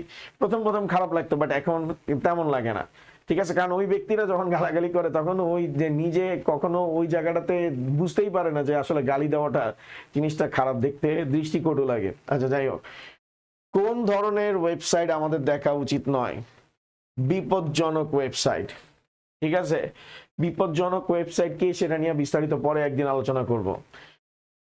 3 বছর বয়সী ইলা কার্টুনের প্রতি প্রচন্ড আসক্ত, এই কারণে তার কোন সমস্যাটি হতে পারে? মানসিক বিকাশের সমস্যা হতে পারে। এখনকার দিনে ম্যাক্সিমাম বাচ্চাদের এই ইস্যুটা হয়। ঠিক আছে, মোবাইলে আসক্ত যখন থাকে দেখা গেছে কথাবার্তা দেরিতে বলে, যে কথাবার্তা দেরিতে বলার প্রধান কারণই হচ্ছে যে মোবাইলে আসক্ত বা ডিজিটাল মিডিয়ার সাথে সবসময় কানেক্টেড থাকে। তো এই জন্য বাচ্চাদেরকে আসলে বাচ্চাদের সাথে কথা বলা উচিত, তাদেরকে হচ্ছে বাইরে নিয়ে যাওয়া উচিত। অ্যাটলিস্ট আপনারা যারা পোলাপাইন আছেন 1 ঘন্টা ডেইলি ক্রিকেট, ফুটবল বা আউটডোর অ্যাক্টিভিটিস করবেন, দৌড়াবেন, জিম করবেন। যদি এখন থেকে জিমে না গেলেও আপনি দৌড়াবেন, ফিজিক্যাল অ্যাক্টিভিটিস করবেন, তাহলে আপনার শরীর ভালো থাকবে। বর্তমান সময়ে কোনটি আসক্তির আওতাভুক্ত? কম্পিউটার ব্যবহার, অতিরিক্ত কম্পিউটার ব্যবহার করা। আপনি কম্পিউটার কাজে ব্যবহার করেন ঠিক আছে, কিন্তু কাজ ছাড়া হুদাই আপনি রিলস দেখতেছেন, আপনি হচ্ছেন যে ফেসবুক ব্রাউজ করতেছেন, গেম খেলতেছেন। ঠিক আছে, এই জিনিসটা আসলে আপনার অ্যাডিকটিভ হওয়ার ক্ষেত্রে গুরুত্বপূর্ণ ভূমিকা পালন করবে। মানুষের জীবনযাপনে কয় ধরনের সম্পদের প্রয়োজন? 2 ধরনের। ঠিক আছে, 2 ধরনের সম্পদ। একটা হচ্ছে কি বুদ্ধিভিত্তিক, আর আরেকটা হচ্ছে যে ওয়েলথ, টাকা পয়সা। ঠিক আছে, বুদ্ধিভিত্তিক মানে হচ্ছে কি স্কিল। ওকে, স্কিলটা দরকার। ওকে, আমি আপনার টাকা পয়সা মজা করে বলছি, আপনারা আবার নিয়ে নিয়েন না। মানুষের জীবনযাপনে কয় ধরনের সম্পদ প্রয়োজন? 2 ধরনের। একটা 2 ধরনের, এটা লিখবেন, এটা আসতে পারে, এটা এমসিকিউ গুরুত্বপূর্ণ। তারপর হচ্ছে বুদ্ধিভিত্তিক কাজের মাধ্যমে কি করা যায়? সম্পদ সৃষ্টি করা যায়। ঠিক আছে, স্কিল। আসলে বুদ্ধিভিত্তিক বলতে মূলত স্কিলকে বোঝায়। এখনকার দিনে পৃথিবীটা কিন্তু স্কিলের উপর ডিপেন্ড করতেছে। আপনার নলেজ, স্কিল, এগুলো দুইটাই লাগবে। আপনার স্কিল থাকলে আপনি হচ্ছেন বেসুমার টাকা পয়সা আর্ন করতে পারবেন। ওকে, তারপর এখানে কিছু ইম্পর্টেন্ট এমসিকিউ আছে। কোন দেশে, এটা কিন্তু খুবই ইম্পর্টেন্ট একটা এমসিকিউ, 7 নাম্বারটা, কোন দেশে প্রথম কপিরাইট আইন পার্লামেন্টে পাশ হয়? এটা হচ্ছে যুক্তরাজ্য। সর্বপ্রথম কত সালে? এটাও ইম্পর্টেন্ট, আমি আগে বলছি হিস্ট্রিক্যাল কোশ্চেনগুলো, এমসিকিউ গুলো খুবই ইম্পর্টেন্ট। সর্বপ্রথম কত সালে কপিরাইট আইন প্রণয়ন করা হয়? 1662 সালে। বাংলাদেশে কপিরাইট আইনের মেয়াদ কত? 60 বছর। ঠিক আছে, এগুলো ইম্পর্টেন্ট। বাংলাদেশের বিখ্যাত সাহিত্যিক আল মাহমুদ তার লেখা বই সবাইকে কপি করার অনুমতি দিতে চান, এজন্য তাকে কোনটি অনুসরণ করতে হবে? Copy left. এটাও ইম্পর্টেন্ট একটা এমসিকিউ স্যার। নিচের কোনটি মুক্ত দর্শনের একটি বড় প্রকাশ? এটা হচ্ছে উইকিপিডিয়া। এটাও দেখতে পারেন, কারণ মুক্ত দর্শন বলে পাবলিক ভেবাচাকা খায় যায় যে আরে কি না কি বলছে। তারপর বিশ্বের বৃহত্তম মুক্ত জ্ঞান ভান্ডার কোনটি? ওই যে again Wikipedia.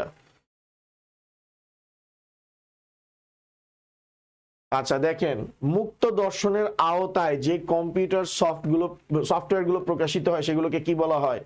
Open source software বলে। ওকে, নিচের কোন যন্ত্র আবিষ্কার হওয়ার পর বই কপি করা বা নকল করা সহজ হয়েছে? কম্পিউটার। আসলে এখন আমরা বলবো চ্যাট জিপিটি। ঠিক আছে, যাই হোক, হ্যাকার কোথায় ঘুরে বেড়াচ্ছে? সাইবার ওয়ার্ল্ডে, মানে ইন্টারনেটে, ভার্চুয়াল ওয়ার্ল্ডে। ইন্টারনেটে বড় একটা অপরাধ হয় কি নিয়ে? ক্রেডিট কার্ড নিয়ে, স্ক্যাম।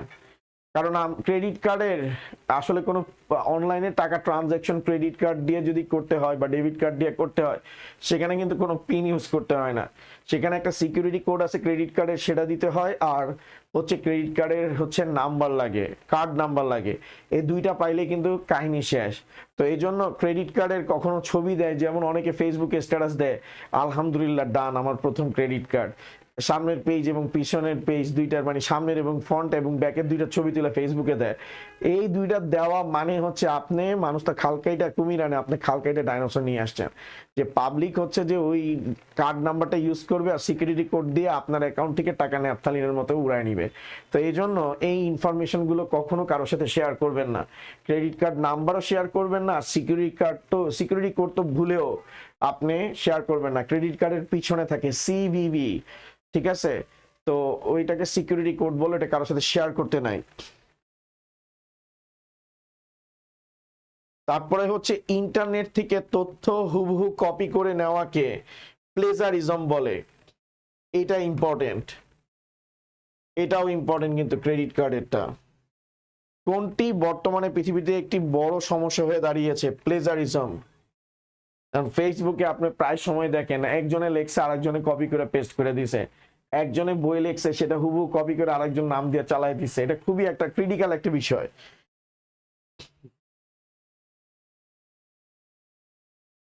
আচ্ছা, প্লেজারিজমের কারণে সাংবাদিক ফরিদ জাকারিয়াকে তার দায়িত্ব থেকে অব্যাহতি দেওয়া হয়। তিনি কোন দেশের অধিবাসী ছিলেন? যুক্তরাষ্ট্রের। এটা দেখেন, এটা ইম্পর্টেন্ট কিন্তু, এটা ইম্পর্টেন্ট। ওকে,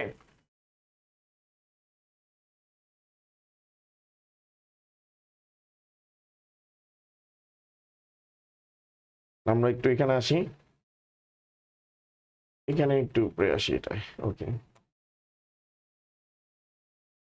অন্যের ওয়েবসাইট গোপন অংশ অবৈধভাবে ঢুকে পড়াকে কি বলা হয়? হ্যাকিং বলে।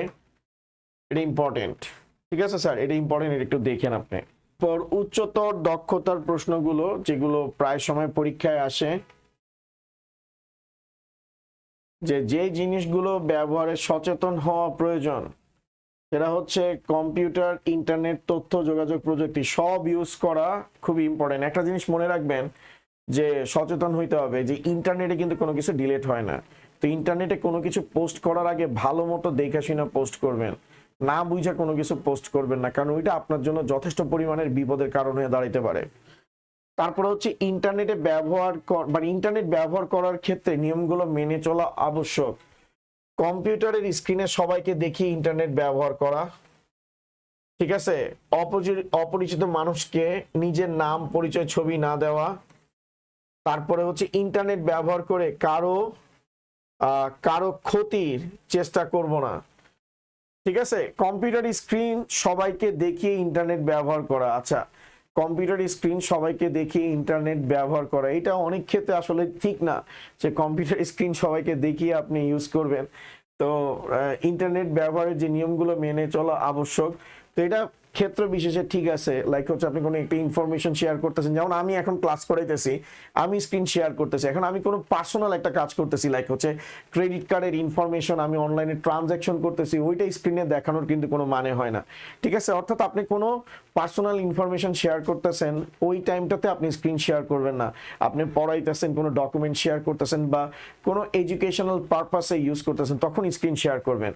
তারপরে হচ্ছে এখানে যেটা হচ্ছে যে সবাই দেখিয়ে কম্পিউটারের স্ক্রিন সবাইকে দেখিয়ে ইন্টারনেট ব্যবহার করা, আসলে এখানে একটু ভুল আছে, এই জিনিসটা হবে না। এটার অ্যান্সার হবে যে অপরিচিত মানুষকে নিজের নাম পরিচয় ছবি না দেওয়া, ইন্টারনেট ব্যবহার করে কারো ক্ষতির চেষ্টা করব না। এটার অ্যান্সার হবে 2 আর 3। এটা হবে না কিন্তু, যে কম্পিউটার স্ক্রিন সবাইকে দেখিয়ে ইন্টারনেট দেখার, এটা আসলে মোটেও ঠিক না, ঠিক আছে। তো এটা যখন দরকার হবে তখন আপনি স্ক্রিন শেয়ার করবেন, কিন্তু সব সময় যে বাই ডিফল্ট ভাবে হবে এমনটা না কিন্তু। এটার অ্যান্সারটা 22-এর অ্যান্সারটা কিন্তু গ হবে, যে অপরিচিত মানুষকে নিজের নাম তথ্য এগুলো কিচ্ছু দিবেন না। ধরেন আপনি কাউকে চিনেন না, তার ফ্রেন্ড রিকোয়েস্ট কখনো অ্যাকসেপ্ট করবেন না, এবং তার সাথে হচ্ছে যে নিচের কোনটি সঠিক, মানে ইন্টারনেট ব্যবহার করে কারো ক্ষতি করবেন না, এটা হচ্ছে কথা।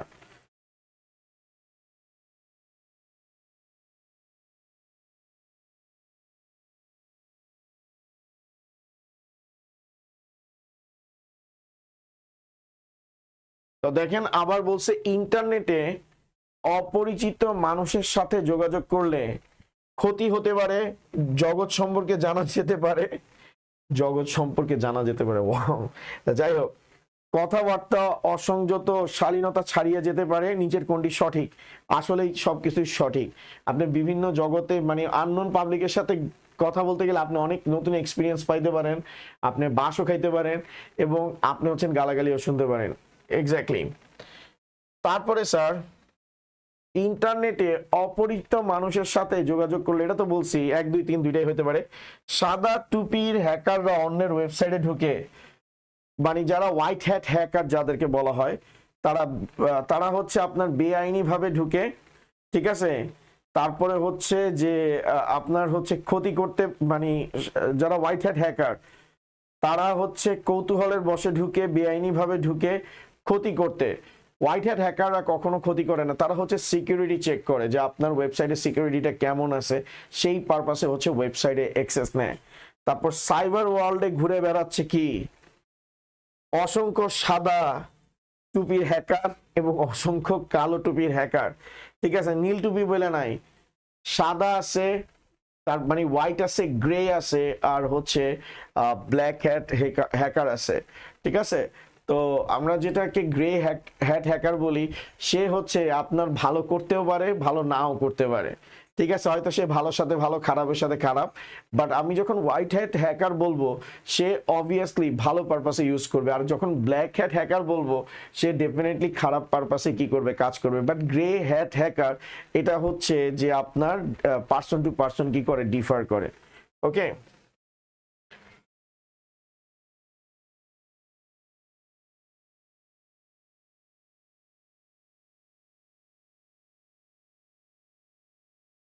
তারপর আমরা সংক্ষিপ্ত প্রশ্নগুলো দেখবো অধ্যায় 3-এর।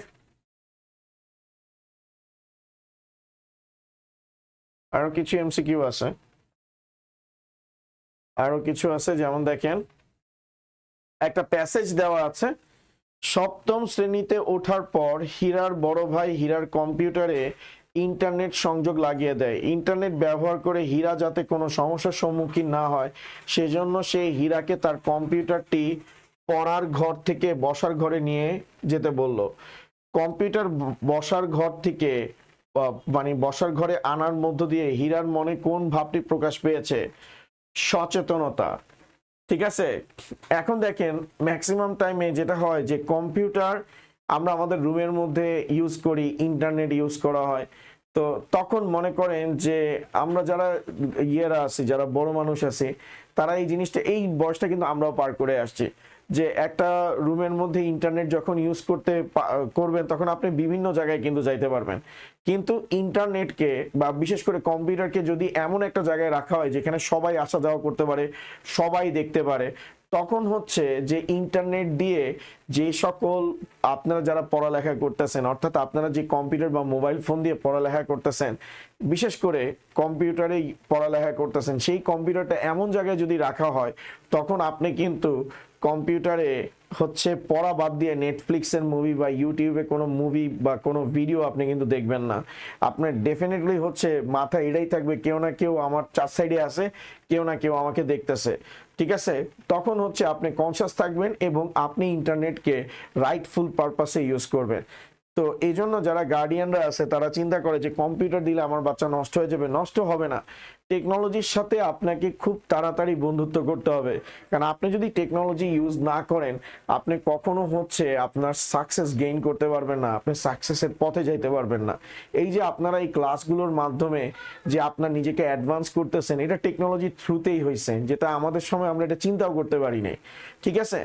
তো সেজন্য টেকনোলজিকে কিভাবে ওয়াইজলি ইউজ করা যায়, কিভাবে ভালোভাবে ইউজ করা যায়, সেই বিষয়গুলো মাথায় রাখতে হবে। ওকে, যেমন যে কাজটা হীরা করছে, যে বোনের পড়ার রুম থেকে কম্পিউটারটা হচ্ছে কোথায় নিয়ে আসছে, বসার রুমে নিয়ে আসছে, অর্থাৎ ড্রয়িং রুমে নিয়ে আসছে। তো বোন কম্পিউটার যদি ইউজ করে, যখন ইউজ করবে তখন সবাই কেউ না কেউ দেখবে যে সে কি করতেছে কম্পিউটারে। ওকে,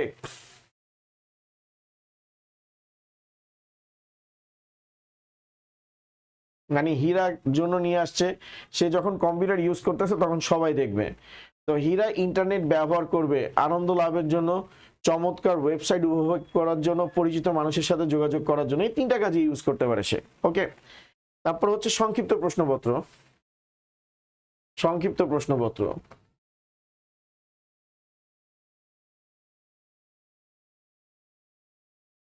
স্যার ইন্টারনেট কি?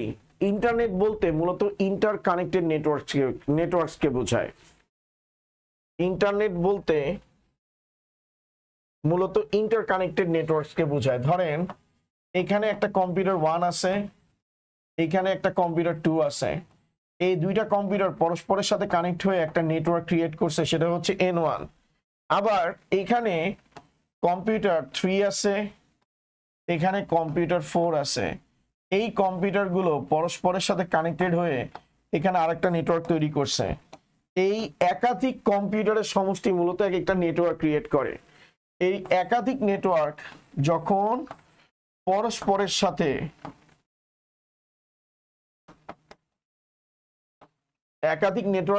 পরস্পরের সাথে কমিউনিকেট করে তাকে মূলত স্যার বলা হয় ইন্টারনেট বা ইন্টার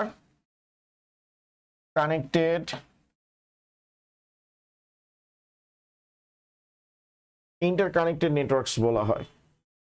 ঠিক আছে, এটাই হচ্ছে ইন্টারনেট। অর্থাৎ পৃথিবীব্যাপী যত কম্পিউটার আছে সেই সকল কম্পিউটারের মধ্যে ডিরেক্টলি অর ইনডিরেক্টলি কানেক্টিভিটিকে মূলত স্যার কি বলা হয়? ইন্টারনেট বলা হয়। ওকে স্যার, তো এই হচ্ছে কথা। তারপর ইন্টারনেটের ব্যবহারের নিয়মগুলো দেখতে হবে।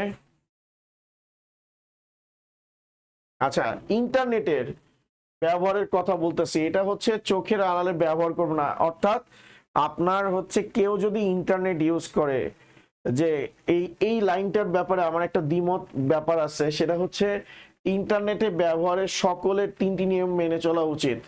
ঠিক আছে, ইন্টারনেট কখনো একা অন্যের চোখের আড়ালে ব্যবহার করব না। এটা কাদের জন্য? এটা আন্ডার এজ মানুষের জন্য। ঠিক আছে, যারা আন্ডার এজ আছে, লাইক হচ্ছে বিলো 18 যারা আছে, ঠিক আছে, তো তাদের ক্ষেত্রে, যারা কিড আছে, যারা বাচ্চা আছে, যেমন আপনাদের ক্ষেত্রে এটা প্রযোজ্য। কিন্তু আমরা যখন ইন্টারনেট ইউজ করবো, লাইক আমি ক্রেডিট কার্ডের ইনফরমেশন শেয়ার করতেছি, সেই জায়গায় কিন্তু আমি স্ক্রিনটা শেয়ার করবো না। তো এখানে একটা তথ্যগত ভুল আছে, সেটা হচ্ছে মানে একটু একটা ইনফরমেশন মিসিং আছে। সেটা হচ্ছে আন্ডার এজ মানুষের জন্য, বাচ্চাদের জন্য মানে ইন্টারনেট কিভাবে সেফলি ইউজ করবে তাদের জন্য এই গাইডলাইন, এটাকে গাইডলাইন বলবো। ঠিক আছে, এটা নিয়মের থেকে বেশি হচ্ছে যে guideline for teenagers who using internet, তাদের ক্ষেত্রে এই গাইডলাইনটা ঠিক আছে। ওকে ওকে, এটা সবার ক্ষেত্রে কিন্তু প্রযোজ্য হবে না। এই জায়গাটাতে আসলে একটু ঠিক করতে হবে বিষয়টা। তো আমি কিছুক্ষণ আগে এখানে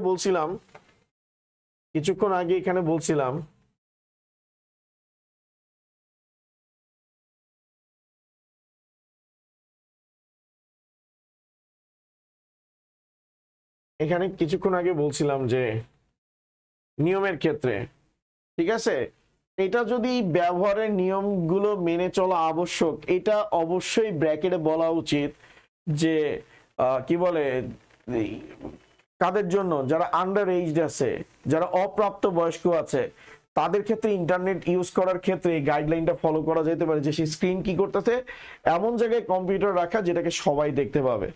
কিন্তু স্যার এটা সবার জন্য প্রযোজ্য না। যারা এজড, যারা অ্যাডাল্ট, তাদের জন্য প্রযোজ্য না। এই ক্ষেত্রে প্রযোজ্য না। ধরেন আপনি ইম্পর্টেন্ট হচ্ছে যে আপনার ফ্রেন্ডের একটা মেসেজ পড়তেছেন, তো ফ্রেন্ড সার্কেলে বিভিন্ন ধরনের মেসেজ চালাচালি হয়। এখন আপনি যখন এই মেসেজটা দেখতেছেন, আশেপাশ থেকে সবাই যদি দেখতে পায়, এটা আপনার প্রাইভেসি কি করতেছে? হ্যাম্পার করতেছে। তো আসলে এখানে উল্লেখ করা দরকার ছিল যে এজড মানে আন্ডার এজড যদি হয়। আচ্ছা যাই হোক, যেহেতু আপনাদের বইতে দেওয়া আছে, আর আপনাদের বইটা ক্লাস 7 এর পোলাপাইনকে বেস করেই লেখা হয়েছে, যারা অপ্রাপ্ত বয়স্ক, তো তাদের ক্ষেত্রে স্ক্রিন দেখলে কোনো সমস্যা নাই। ঠিক আছে,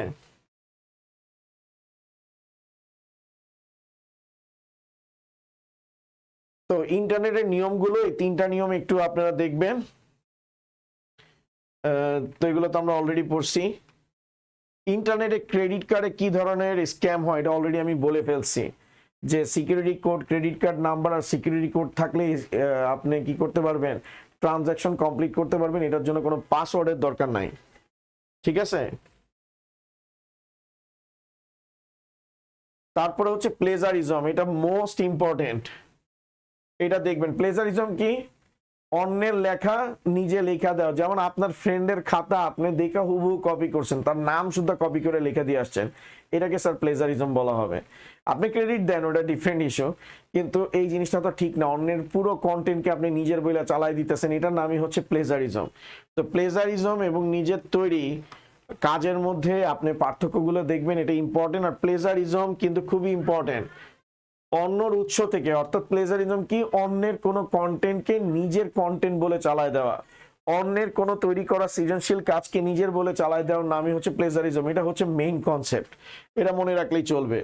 তো এই পার্থক্যগুলো একটু দেখবেন, এগুলা কাজে দিবে স্যার। এবার আমরা চ্যাপ্টার 4-এ আসতেছি। চ্যাপ্টার 4 হচ্ছে আমাদের ওয়ার্ড প্রসেসিং। ঠিক আছে, ওয়ার্ড প্রসেসিংটা খুব ইম্পর্টেন্ট। তো এখান থেকে কি কি আসতে পারে, যে ওয়ার্ড প্রসেসর দিয়ে কোনো কিছু লিখতে গেলে কি প্রয়োজন, এটা আসার মতো একটা এমসিকিউ। কিবোর্ড প্রয়োজন, এই জিনিসটা ইম্পর্টেন্ট স্যার। মনিক চৌধুরী কত সালে সর্বপ্রথম বাংলা টাইপরাইটারের জন্য কিবোর্ড লেআউট তৈরি করেন? 1965 সালে। বর্তমানে কোন কিবোর্ড লেআউট সবচেয়ে এগিয়ে রয়েছে? এটা হচ্ছে বিজয়ের কিবোর্ড, এটাও ইম্পর্টেন্ট, এগুলো এমসিকিউতে প্রায় সময় আসে। উচ্চারণ ভিত্তিক বাংলা সফটওয়্যার কোনটি? অভ্র। অভ্র হচ্ছে উচ্চারণের উপর বেস করে লেখা হয়। তারপর হচ্ছে অভ্র সফটওয়্যারটি তরুণ সমাজের কাছে জনপ্রিয় কেন? কারণ এটা উচ্চারণ ভিত্তিক, তাই। এগুলো ইম্পর্টেন্ট এমসিকিউ। তারপরে হচ্ছে ডকুমেন্ট সাজানোর কাজকে কি বলে? ডকুমেন্ট ফরম্যাটিং বলে। ডকুমেন্ট ফরম্যাট কেন করা হয়? দেখতে সুন্দর, যেমন এগুলোকে ফরম্যাট করে রাখা হয়েছে, যে একটার সাথে চারটা চারটা করে এমসিকিউ দেওয়া হয়েছে, এটা ফরম্যাটিং এর পার্ট, যেটা দেখতে ভালো লাগে। আসলে এগুলো প্র্যাকটিক্যালের পার্ট, যারা প্র্যাকটিক্যালি ক্লাসে দেখছেন বা আপনাদের শিক্ষক যারা নিয়োজিত আছে তারা দেখাইছে জিনিসগুলো, আপনাদের কাছে তখন ইন্টারেস্টিং লাগছে।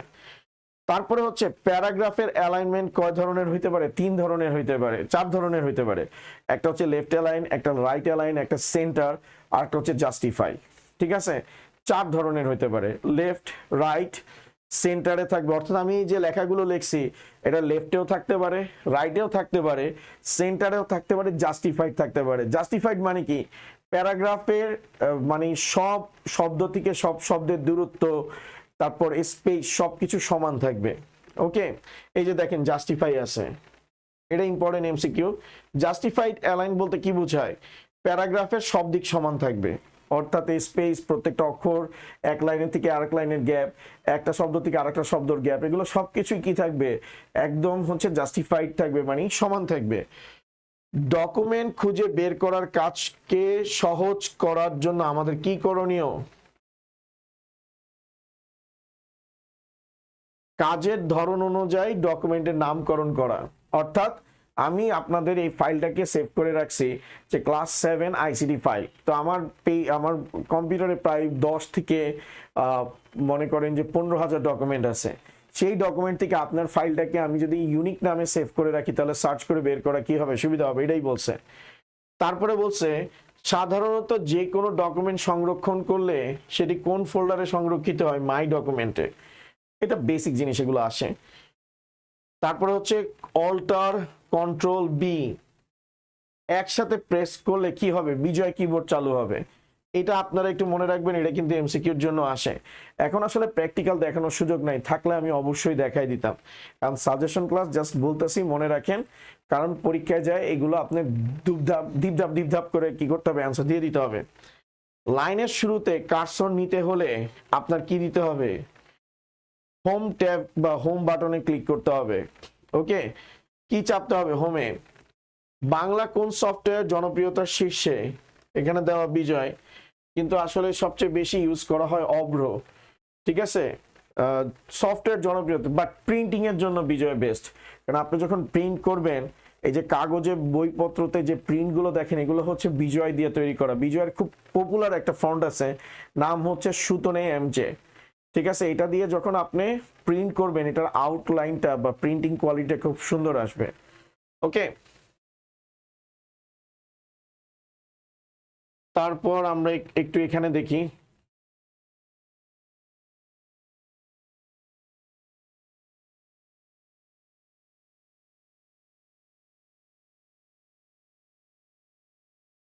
বাংলা টাইপ করার জন্য ওয়ার্ড প্রসেসিং কে কি করতে হবে? বাংলা টাইপ করার জন্য ওয়ার্ড প্রসেসিং কে কি করতে হবে? প্রস্তুত করতে হবে, রেডি করতে হবে। ডকুমেন্টের শুরুতে কার্সর নিতে তুমি কোনটি ব্যবহার করবে? ওই যে বলছে কন্ট্রোল হোম, সিটিআরএল আর হোম একসাথে প্রেস করলেই আপনার কার্সর শুরুতে চলে যাবে। মাইক্রোসফট ওয়ার্ডের কোন কমান্ড দিয়ে পুরো ডকুমেন্টের বানান সহজে সংশোধন করা যায়, এটা খুবই ইম্পর্টেন্ট। ফাইন্ড অ্যান্ড রিপ্লেস, ঠিক আছে, এই অপশনটার মাধ্যমে আপনি কোনো একটা ভুল শব্দকে ফাইন্ড আউট করতে পারবেন এবং ওইটার থ্রুতে আপনার ডকুমেন্টে যত যত জায়গায় ওই শব্দটা আছে ওগুলোকে চেঞ্জ করে দিতে পারবেন। ওয়ার্ড প্রসেসিং প্যারাগ্রাফের উদ্দেশ্য কি? এন্টার কি চাপ দিতে নতুন লাইন শুরু করা হবে। অর্থাৎ আপনি যদি প্যারাগ্রাফ ট্যাগ ইউজ করেন প্রত্যেকটা লেখা নতুন নতুন প্যারায় শুরু হবে, ঠিক আছে, এটা দেখতে পারেন, বাট এটা এতটা ইম্পর্টেন্ট না, এটা ইম্পর্টেন্ট বেশি। মাইক্রোসফট ওয়ার্ডের কোন কমান্ড দিয়ে পুরো ডকুমেন্টের, এটা আসবে এমসিকিউতে, শিওর থাকেন যে মাইক্রোসফট ওয়ার্ডের কোন কমান্ডের মাধ্যমে ডকুমেন্টে থাকা কোনো ভুলকে একবারই সংশোধন করে দেওয়া যায়। Find and replace. ডকুমেন্ট লেখার বোল্ড, ইটালিক, আন্ডারলাইন সেট করতে কোনটির প্রয়োজনীয়তা অধিক? প্যারাগ্রাফ ফরম্যাটিং, ঠিক আছে, লেখার ডকুমেন্টে লেখার তারপরে হচ্ছে বোল্ড, ইটালিক, আন্ডারলাইন সেট করতে কোনটির প্রয়োজনীয়তা অধিক? এটা হচ্ছে প্যারাগ্রাফ ফরম্যাটিং, ঠিক আছে। তারপরে হচ্ছে এখান থেকে এমসিকিউ, এই যে উচ্চতর দক্ষতার, আমরা প্যারাগ্রাফের ক্ষেত্রে এই যে এটা যে বলছি যে লেখাকে বোল্ড করলে একটু চোখে বেশি পড়ে, প্যারাগ্রাফের ক্ষেত্রে একটু ইটালিক করে লিখলে দেখতে সুন্দর লাগে, মানে চোখে পড়ে প্যারাগ্রাফ ফরম্যাটিং এর ক্ষেত্রে। আবার আন্ডারলাইন করলেও খুব সুন্দরভাবে চোখে পড়ে। বিজয় সফটওয়্যারের জনপ্রিয়তার কারণ কি? সফটওয়্যার উন্নয়ন, বিভিন্ন সফটওয়্যারের সাথে সঙ্গতিপূর্ণ, উচ্চারণ ভিত্তিক বাংলা টাইপিং ব্যবস্থা। এটার অ্যান্সার হবে 1 আর 2। সফটওয়্যারের উন্নয়ন এবং বিভিন্ন সফটওয়্যারের সাথে ইন্টিগ্রেশন, লাইক অ্যাডোবি ইলাস্ট্রেটর, ঠিক আছে, তারপর মাইক্রোসফট ওয়ার্ড, এগুলোর সাথে কি করতে পারে, মানে কি বলে, ইন্টারঅ্যাকশন করতে পারে। তারপর বাংলায় লেখালেখির ক্ষেত্রে অভ্র সফটওয়্যারের সুবিধা হলো এখানে উচ্চারণ ভিত্তিক বাংলা টাইপিং ব্যবস্থা রয়েছে, মাউস দিয়ে বাংলা লেখার সুবিধা রয়েছে, এখানে কিবোর্ড দিয়ে বাংলা লেখার সুবিধা রয়েছে। উত্তর সঠিক, সবগুলোর জন্য সঠিক, ঠিক আছে। অর্থাৎ অভ্র দিয়ে আপনি ডিরেক্টলি উচ্চারণ ভিত্তিক লিখতে পারেন, যেমন এ যে কে না লিখে আপনি আজকে ডিরেক্ট লিখতে পারেন, অর্থাৎ এ যে কে টাইপ করলে অটোমেটিক্যালি আজকে চলে আসবে। তারপর কিবোর্ড দিয়ে বাংলা টাইপ করতে পারবেন। তারপরে হচ্ছে যে আপনি কি বলে, মাউস দিয়ে আপনি বাংলা লিখতে পারবেন, ঠিক আছে, মাউস দিয়ে বাংলা লিখতে পারবেন, অভ্রতে এই ফিচার আছে। রিফাত একটি অনুচ্ছেদ নির্বাচন করতে চায়, এই জন্য তাকে ব্যবহার করতে হবে কি? অনুচ্ছেদ নির্বাচন করতে চায়, সে মানে সিলেক্ট করতে চায়, অ্যারো দিয়ে শিফট দিয়ে ওইটা সিলেক্ট করতে পারে, তারপর মাউস দিয়ে সিলেক্ট করতে পারে, অ্যারো কি দিয়ে সিলেক্ট করতে পারে। অর্থাৎ শিফটে প্রেস করে অ্যারো দিলে আপনার কোনো একটা ডকুমেন্ট, ধরেন আপনি এটাকে সিলেক্ট করতে চাচ্ছেন, শিফট কিতে প্রেস করে এগুলোকে আপনি কি করতে পারবেন স্যার? সিলেক্ট করতে পারবেন। Okay sir.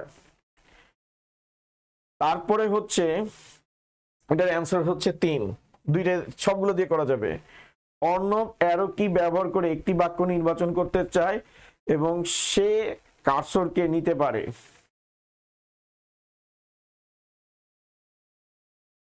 এখানে বলছে যে অর্ণব একটা বাক্যকে সিলেক্ট করবে এবং সেখানে কার্সরটা কি করতে চাচ্ছে?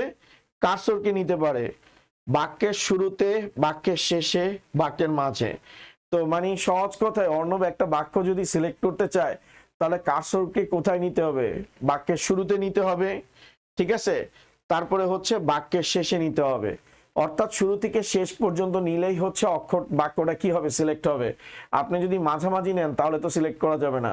অর্থাৎ একদম ফার্স্টের থেকে যাইতে হবে, একদম কোন পর্যন্ত যাইতে হবে? লাস্ট পর্যন্ত যাইতে হবে। ওকে, যেমন আমি একটু দেখাই আপনাদেরকে, যেহেতু কথা উঠছে, নয়তো আবার আপনারা ভুল করবেন। আমি একটা মাইক্রোসফট ওয়ার্ড ওপেন করি, এটা হচ্ছে মাইক্রোসফট ওয়ার্ড ডকুমেন্ট।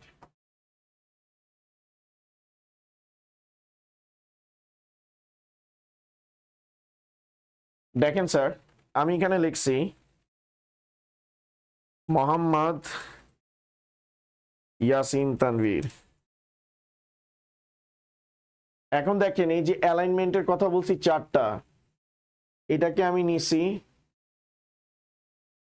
এটাকে আমি লেফটে নিতে পারি, রাইটে নিতে পারি, সেন্টারে নিতে পারি, জাস্টিফাইড রাখতে পারি, ঠিক আছে। জাস্টিফাইড রাখলে দেখেন সবগুলো সুন্দর মতো চলে আসতেছে। ওকে, এখন আমি যদি সিলেক্ট করতে চাই, এই যে দেখেন আমি হচ্ছে এটা দিয়ে সিলেক্ট করতেছি। আমি অন স্ক্রিন কিবোর্ড দেখাই তাহলে আপনাদের জন্য সুবিধা হবে। আচ্ছা, অন স্ক্রিন লাগবে না। এই যে কিবোর্ডে আমি হচ্ছে শিফট বাটনটাতে প্রেস করে লাস্টের থেকে ফার্স্টে যাচ্ছি। আবার আমি কার্সরটাকে শুরুতে নিলাম, শিফট দিয়ে আমি হচ্ছে কোথায় যাচ্ছি, সামনের দিকে থেকে পিছনে যাচ্ছি। এই যে শিফট থেকে সামনে থেকে পিছনে যাচ্ছি, এই জিনিসটা করার জন্য শিফটের পাশাপাশি কি লাগতেছে, অ্যারো লাগতেছে। আমি চাইলে মাউস দিয়েও এই কাজটা করতে পারি।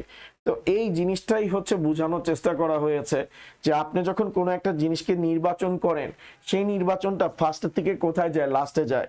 বাট আমি মাঝখান থেকে সিলেক্ট করে আমি কিন্তু পুরো বাক্যটাকে সিলেক্ট করতে পারবো না। আবার আমি যদি মাঝখান থেকে সামনে যাইতে চাই, সেটাও কিন্তু হবে না। আইদার সামনেরটা মাঝখান থেকে সিলেক্ট হবে, নয়তো শেষেরটা মাঝখান থেকে সিলেক্ট হবে। কিন্তু আমি যদি কার্সর শুরুতে রাখি, এই যে দেখেন কার্সর, এই যে ব্লিঙ্ক যেটা করতেছে কার্সর, এটা শুরু থেকে আমি কোথায় নিয়ে যাচ্ছি, শেষে নিয়ে যাচ্ছি, এবং শেষ থেকে কোথায় নিয়ে যাচ্ছি, শুরুতে নিয়ে যাচ্ছি। ঠিক আছে, আই হোপ আপনারা বুঝতে পারছেন স্যার। ওকে,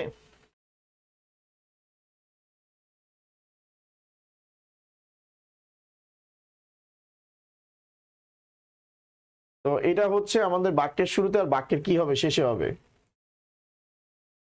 আরো কিছু এমসিকিউ আছে, একটু দেখি আমরা। তো এখানে হচ্ছে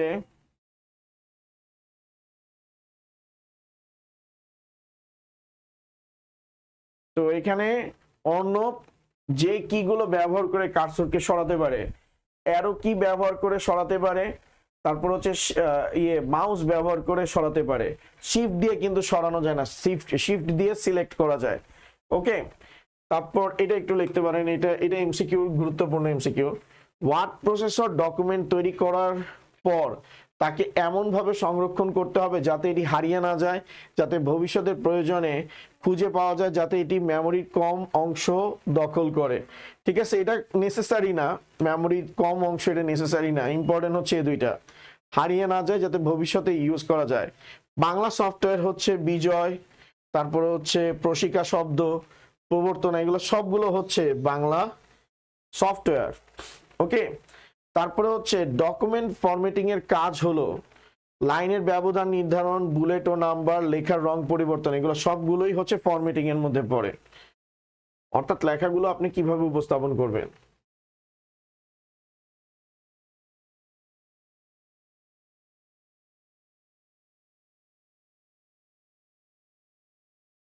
তারপর দেখেন নিচের অনুচ্ছেদটি পড়ে 29 এবং 30 নং প্রশ্নের উত্তর দাও। লিখন তার বন্ধু শামীমের বাসায় গিয়ে দেখলো সে বাংলা একটি ডকুমেন্ট তৈরি করেছে। সে শামীমকে জিজ্ঞেস করলো, তুই বাংলা টাইপ শিখেছিস? শামীম বলল, না, সফটওয়্যার ডাউনলোড করে নিয়েছি। শামীম তার কম্পিউটারে কোন সফটওয়্যার ডাউনলোড করছে? ডেফিনেটলি অভ্র। কারণ আপনার যদি বিজয়তে টাইপ করতে হয়, আপনার বিজয়ের ব্যাপারে ভালো নলেজ থাকতে হবে এবং ওইটার কিবোর্ড লেআউটের ব্যাপারেও নলেজ থাকতে হবে। তারপরে উক্ত সফটওয়্যারের সুবিধা হলো উচ্চারণ ভিত্তিক বাংলা টাইপ করা যায়, মাউস দিয়ে বাংলা টাইপ করা যায়, বিভিন্ন সফটওয়্যারের সঙ্গে সঙ্গতিপূর্ণ। অভ্র কিন্তু বিভিন্ন সফটওয়্যারের সাথে যায় না, লাইক অ্যাডোবি ইলাস্ট্রেটর অভ্র নিয়ে কাজ করতে ঝামেলা হয়, কিন্তু বিজয় যায়। তো এটার অ্যান্সার হবে 1 আর 2। তারপর দেখেন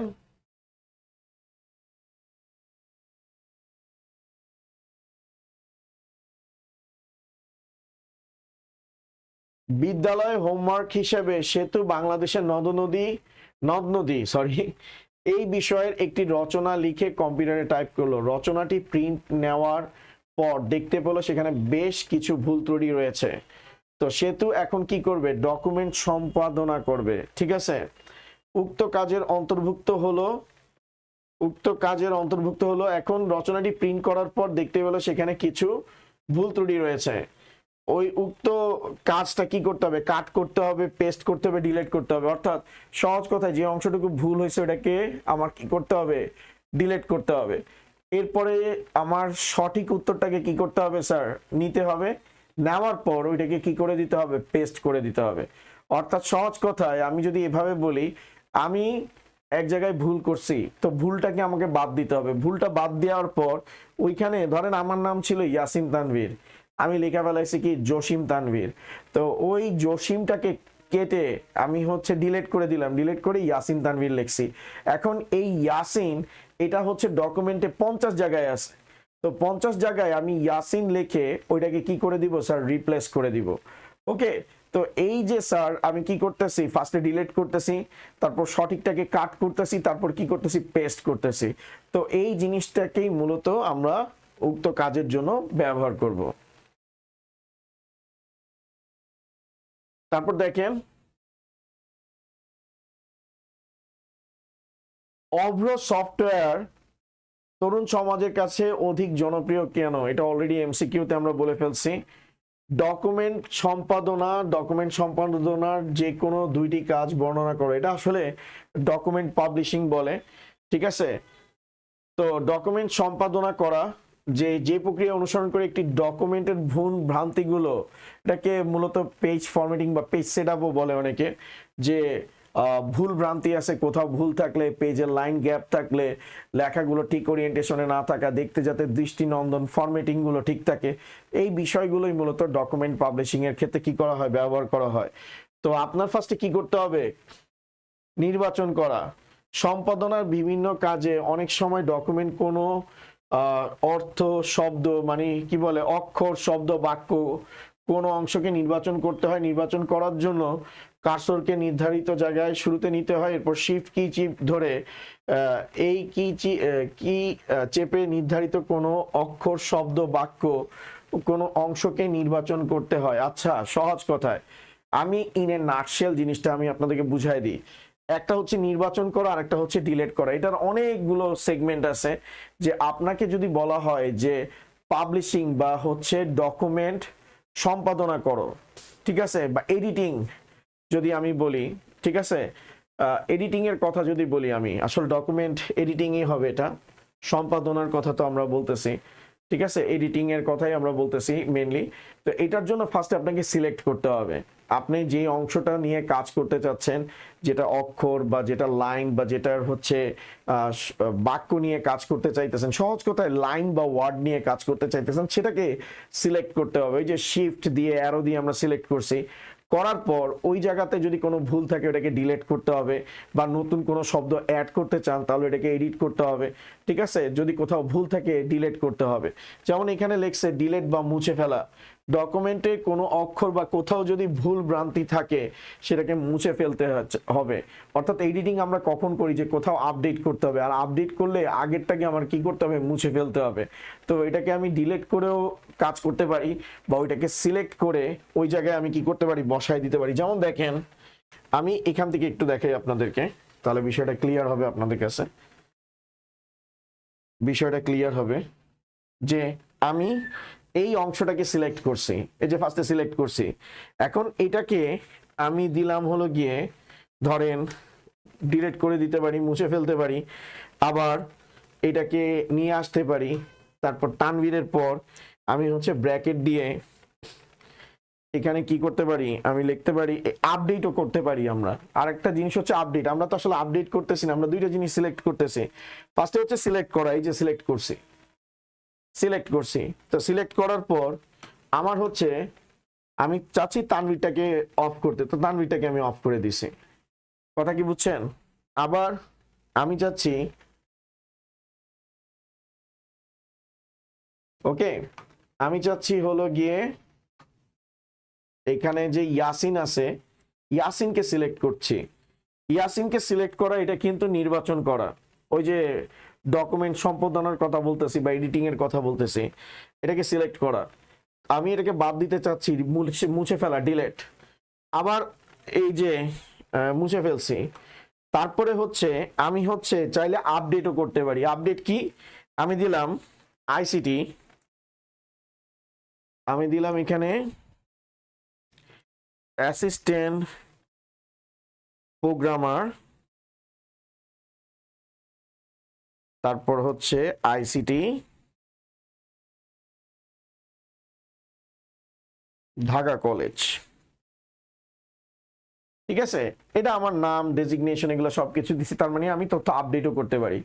আসলে ডকুমেন্ট এডিটিং, সম্পাদনা মানে এডিটিং, আমি ভুল করছি, পাবলিশিং না। এডিটিং এ আমি কি করতে পারি, ভুল ভ্রান্তি যদি হয় এটাকে সংশোধন করতে পারি, তথ্য আপডেট করতে পারি। তার মানে ওইখানে দুইটা বলছে, আমি এখানে তিনটা আপনাকে আরো একটা এক্সট্রা বোনাস বলছি, সেটা হচ্ছে কি আপডেট করা। ফার্স্টে সিলেক্ট করা, দেন ডিলিট করা, আপডেট, এগুলো সবই এডিটিং এর পার্ট স্যার।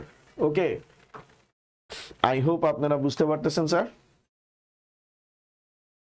এবার আমরা হচ্ছে একদম লাস্ট চ্যাপ্টারে চলে আসছি, শিক্ষায় ইন্টারনেটের ব্যবহার। এই যে স্যার আপনারা এখন যে ক্লাসটা করতেছেন এটা সম্পূর্ণ ইন্টারনেটের থ্রুতে কি করা হচ্ছে, কন্ডাক্ট করা হচ্ছে। ঠিক আছে, এই যে সাজেশন ক্লাসটা কোন ওয়েবসাইটে সব পাঠ্যপুস্তক রেখে দেওয়া আছে এনসিটিভির। এনসিটিভির ফুল ফর্ম এটা আসবেই, গ্যারান্টিড। এটা যদি না জানেন আপনার কিন্তু আইসিডি পড়া বৃথা, কারণ আপনাদের আইসিডি বই তো ওনারাই হচ্ছে যে ছাপায় বা এগুলো পরিকল্পনা করে, national curriculum and textbook board. Okay, যে কোনো শিক্ষা প্রতিষ্ঠানের যাবতীয় তথ্য খুব সহজে পাওয়া যায় কিসের মাধ্যমে, ইন্টারনেটের মাধ্যমে। এখন অর্থাৎ ইন্টারনেটের থ্রুতে আমরা সবকিছু অ্যাক্সেস করতে পারি। এখন আপনার কোথাও যাইতে হয় না, আপনি বাসায় বসে ফিঙ্গার টিপের মাধ্যমে ইন্টারনেট থেকে তথ্য ইনফরমেশন বের করে নিতে পারেন। যেমন আমি আজকে ক্লাস নিতেছি, আপনারা ক্লাসে দেখার পর আপনারা আমাকে ব্যাপারে সার্চ করা শুরু করবেন, যে মোহাম্মদ ইয়াসিন তানভীর লিখে গুগলে সার্চ দিবেন এবং আপনারা ইজি ওয়েতে আমার ইনফরমেশন পাবেন এবং আমার সাথে ফেসবুকেও হচ্ছে কানেক্ট হয়ে যাবেন। ঠিক আছে, দেখছেন আমি কত স্মার্টলি আমার প্রমোশন করে দিছি। এই যে এটা আমি জাস্ট একটু মজা করলাম স্যার, অন্যভাবে নিয়েন না। এইখানে জাস্ট হচ্ছে যে আমি আপনাদেরকে বললাম যে ইন্টারনেটের মাধ্যমে আপনি যে কারো অ্যাক্সেস নিতে পারেন। ইনফ্যাক্ট এখন আমি আমার নাম টাম কিচ্ছু বললাম না, আপনি যখন আমি স্ক্রিনে আসতেছি আপনি স্ক্রিনশট নিয়ে এটা গুগলে ছবিটা দিয়ে দিচ্ছেন, গুগল এই ছবিটা স্ক্যান করে বলে দিবে এই ভদ্রলোককে। তো সার্চ এত অ্যাডভান্স হয়েছে আর এটা পসিবল হয়েছে ইন্টারনেটের কারণে স্যার। ওকে, তারপর হচ্ছে সারা বছর কি এটা, ও আচ্ছা সারা, আমি আবার সারা বলছি, তো যাই হোক সারা এই বছর এইচএসসি পাশ করেছে, কিন্তু আসলে লিখছে তো স্যার সারা, এটা হবে Sara, it's will be Sara. Okay, internet ব্যবহার করে সে কোন ধরনের শিক্ষা প্রতিষ্ঠান সম্পর্কে তথ্য সংগ্রহ করতে পারবে। ঠিক আছে, পৃথিবীর যে কোনো প্রান্তের শিক্ষা প্রতিষ্ঠানের ব্যাপারে। এখন এইচএসসি পাস করার পর আপনারা যখন ইন্টারমিডিয়েট পাস করবেন, এখনকার দিনে জিনিসটা দেখতে খুব ভালো লাগে, পোলাপাইন আসলে আর বাংলাদেশে থাকতে চায় না, আসলে থাকতে চায় না বললে ভুল হবে, সবাই চায় যে আরো অ্যাডভান্স পড়ালেখা করতে। আমাদের সময় আমরা চিন্তা করছি সর্বোচ্চ এনডিসিতে ভর্তি হওয়ার, তো ঢাকা কলেজে ভর্তি হওয়ার, এগুলো চিন্তা করছি। এখনকার পোলাপাইন চিন্তা করে আমি এমআইটিতে পড়বো, এটা খুব ভালো একটা বিষয়। আমি আপনাদেরকে সাজেস্ট করব এখন থেকেই আপনার অ্যাম্বিশন হাই করে রাখেন। ঠিক আছে, কারণ আপনি বড় কোনো জায়গায় গেলে আরো ভালোভাবে আপনি শিখতে পারবেন, আপনার লার্নিং ফেজ আরো বেশি ডেভেলপ করবে। ওকে, তো ইন্টারনেটের মাধ্যমে আপনি পৃথিবীর যে কোনো জায়গা থেকে তথ্য ইনফরমেশন জানতে পারবেন। একজন শিক্ষার্থীকে সৌরজগতের কোনো নক্ষত্রকে পর্যবেক্ষণ করতে চাইলে কোনটি সাহায্য নিতে হবে, টেলিস্কোপের। ঠিক আছে, এটা আসতে পারে, এটা এমসিকিউ, পপুলার একটা এমসিকিউ। তথ্যের বিশাল ভান্ডার কোনটি, ইন্টারনেট, এটা এমসিকিউতে আসতে পারে।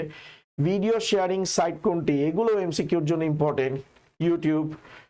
তারপর হচ্ছে এই যে এমআইটির কথা বলছি, কোন দেশের বিশ্ববিদ্যালয়, এটা ড্রিম, এটা আমারও ড্রিম, ইনশাল্লাহ যদি জীবনে কখনো সুযোগ রাখে যে পিএইচডি করার জন্য ইনশাল্লাহ যাওয়ার চিন্তা ভাবনা আছে। ঠিক আছে, বা মাস্টার্স এগুলো করার জন্য, বিশেষ করে পিএইচডি করার জন্যই। তারপর বাংলা ভাষায় পরিবেশ বিজ্ঞানের উপর কোর্স করতে সেতুকে কোন ওয়েবসাইটটি ব্যবহার করতে হবে, হালকেনস্টাইন। ঠিক আছে, যাই হোক আমি এমনি মজা করছি, এটা তো বই থেকে নেওয়া হয়েছে www.শিক্ষক.com। অর্থাৎ এখন আপনি এই যে যেমন আইসিডি কোর্সটা অনলাইনে করতেছেন, ওকে।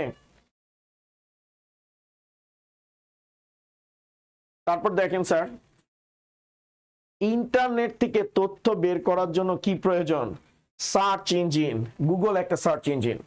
ঠিক আছে, গুগল একটা সার্চ ইঞ্জিন।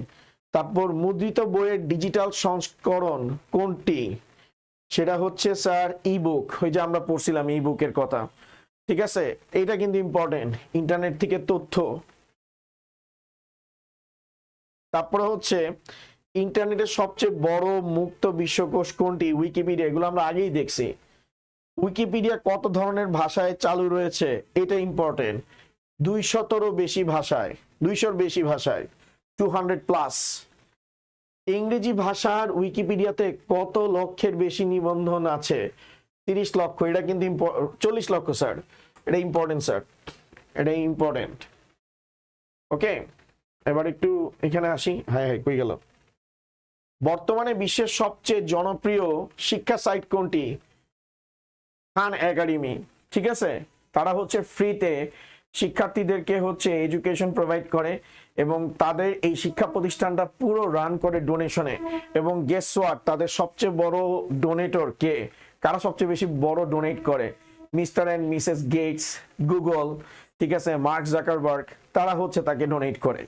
ওকে, তারা হচ্ছে ফ্রি অফ কস্টে মানুষের কাছে হচ্ছে শিক্ষা, ম্যাথমেটিক্স, সায়েন্স, যেই সাবজেক্টগুলো বাচ্চারা স্ট্রাগলিং করে সেই বিষয়গুলো শেখায় স্যার। খান একাডেমির প্রতিষ্ঠাতা কোন দেশের বংশোদ্ভূত?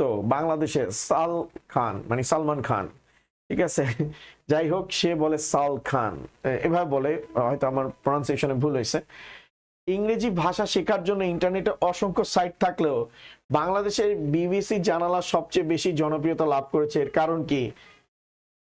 এই সাইডে বিবিসি জানালা কিন্তু খুব ভালো একটা টুল আপনার ইংলিশ শেখার জন্য, এবং এটা সম্পূর্ণভাবে বাংলাদেশের মানুষের সাইকোলজির উপর চিন্তা করে মূলত এই কি বলে যে এই সাইটটা তৈরি করা হয়েছে, সেজন্য বাংলাদেশের মানুষ এটাকে কি করছে, অ্যাডপ্ট করছে।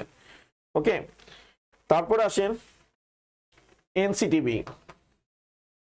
এনসিটিভির ওয়েবসাইট থেকে ছাত্রছাত্রীরা যে ধরনের বই ডাউনলোড করতে পারে, পাঠ্যপুস্তক, তারপরে হচ্ছে শুধু পাঠ্যপুস্তক, সহায়ক বই, তারপর গল্পের বই তো ভুলেও না। আচ্ছা যাই হোক, বাংলাদেশের নাইমা আমেরিকার একটা নামকরা বিশ্ববিদ্যালয় থেকে একটি বিশেষ কোর্স করার জন্য অনলাইনে রেজিস্ট্রেশন করেছে। এখন সে অনলাইনে পুরো কোর্সটি নিতে পারবে, অনলাইনে হোমওয়ার্ক জমা দিতে পারবে, অনলাইনে পরীক্ষা দিতে পারবে বই খুইলা। আমরা অনলাইনে পরীক্ষা কেমনে দিই, এক পাশে বই রাখা তারপরে আমরা পরীক্ষা দিই। আচ্ছা যাই হোক, আমি এমনি মজা করে বলছি, বাট ইটস ট্রু। ওকে, আপনারা কিন্তু এরকম করবেন না, এরকম করবেন না, ঠিক আছে, এরকম করাটা ঠিক না। তারপর হচ্ছে অনলাইন কম্পিউটার প্রোগ্রামিং বিষয়ের সমস্যার সমাধানের জন্য রয়েছে। স্যার প্রোগ্রামিং এর জন্য, প্রোগ্রামিং বিষয়ক সমস্যার জন্য আছে কি? প্রোগ্রামিং বিষয়ক ওয়েবসাইট, কম্পিউটার ল্যাঙ্গুয়েজ ফোরাম, এই দুইটা। আপনারা যদি ওয়েবসাইট বা প্রোগ্রামিং যদি ফ্রিতে শিখতে চান, আপনারা হচ্ছেন এই ওয়েবসাইটটাতে যাইতে পারেন। এই ওয়েবসাইটটা খুবই পপুলার, w3schools.com। এই ওয়েবসাইটটাতে আপনারা যাইতে পারেন। এখান থেকে আপনি web designing, C programming, JavaScript, এই বিষয়গুলো আপনি শিখতে পারবেন ফ্রি অফ কস্টে, কোনো টাকা পয়সা লাগবে না, ঠিক আছে। আচ্ছা, একজন শিক্ষক ইন্টারনেট থেকে যে ধরনের সুবিধা পেতে পারে, বিভিন্ন তথ্য সংগ্রহ করতে পারে, হ্যাঁ আমি এটা করি। বড় প্রফেসরদের লেকচার সংগ্রহ করতে পারে, হ্যাঁ এটাও আমি করি। ছাত্রছাত্রীদের প্রশ্নের উত্তর খুঁজে পেতে পারে, হ্যাঁ পারি। এই যে কেউ আমাকে কোনো কোশ্চেন করলে যদি না পারি, আর আপনাদের সামনে তো আমি কট খাইতে পারবো না, কি করবো, চ্যাট জিপিটিতে ঠাস করে হচ্ছে সার্চ করে বলি, হ্যাঁ আর এটা তো এই, ঠিক আছে। তো এই ধরনের সকল ফিচারই টিচার ইউজ করতে পারে। তার মানে অ্যান্সার হচ্ছে সব এইগুলা স্যার। আমাদের, আচ্ছা এবার আসি, আমাদের বিশ্ববিদ্যালয়গুলোতে ভার্চুয়াল ক্লাসরুম তৈরি করা হচ্ছে। এই ধরনের ক্লাসরুম সম্পর্কে যেই বাক্যগুলো প্রযোজ্য? একটি বিশ্ববিদ্যালয়ে একাধিক শিক্ষক একসাথে পড়াবেন, তো ট্রু, ঠিক আছে। আচ্ছা কি বলছে, আমাদের বিশ্ববিদ্যালয় একই ক্লাসরুমে, আচ্ছা সরি, মানে ভার্চুয়াল ক্লাসরুমে তো এট এ টাইমে একজন টিচার থাকতে পারে, তো এটা বাদ। সারা দেশের অনেক শিক্ষার্থী একসাথে পড়তে পারবে, এটা ট্রু।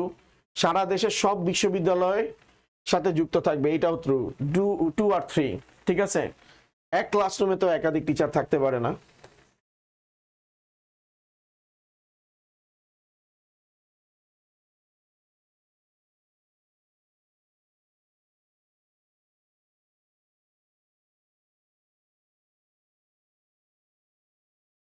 তারপরে হচ্ছে ইন্টারনেটে তথ্য রয়েছে। ইন্টারনেটে তথ্য রয়েছে কার কার? শিক্ষা ব্যবস্থা সম্পর্কে, শিক্ষার ধরন সম্পর্কে, শিক্ষাক্রমের বিভিন্ন বিষয়ে। 1, 2, 3 www.coursera.org সাইটটি সনকে কোন সুনির্দিষ্ট কোর্স করার যেসব ক্ষেত্রে সাহায্য করতে পারে? কোর্স নিবন্ধন করতে, অর্থাৎ coursera.org কোর্স কিনতে, মানে কোর্স তো কিনতে না, রেজিস্ট্রেশন করতে, মানে নিবন্ধন, ক্লাস করতে, পরীক্ষা দিতে, সব ধরনের ফ্যাসিলিটিস দিবে। তারপর www.শিক্ষক.com ওয়েবসাইটটি যেসব বিষয়ে কোর্স করার সুযোগ আছে, ইংরেজি, তারপরে হচ্ছে সরি আমি তো এটা জানি না, এটাতে শিক্ষক.com-এ পরিবেশ বিজ্ঞান এবং কম্পিউটার সায়েন্স। ওকে, আপনাদের বইতে দেওয়া আছে পরিবেশ বিজ্ঞান আর কম্পিউটার কৌশল, এগুলোর ব্যাপারে দেওয়া আছে। ওকে, তারপর হচ্ছে bbcjanla.com সাইটটি তিনি ইংরেজি ভাষা শিক্ষার মাধ্যম হিসেবে আমাদের দেশে জনপ্রিয়। এর কারণ কি? সহজ উদাহরণের কারণে, সহজ ব্যাখ্যার কারণে, 2 আর 3।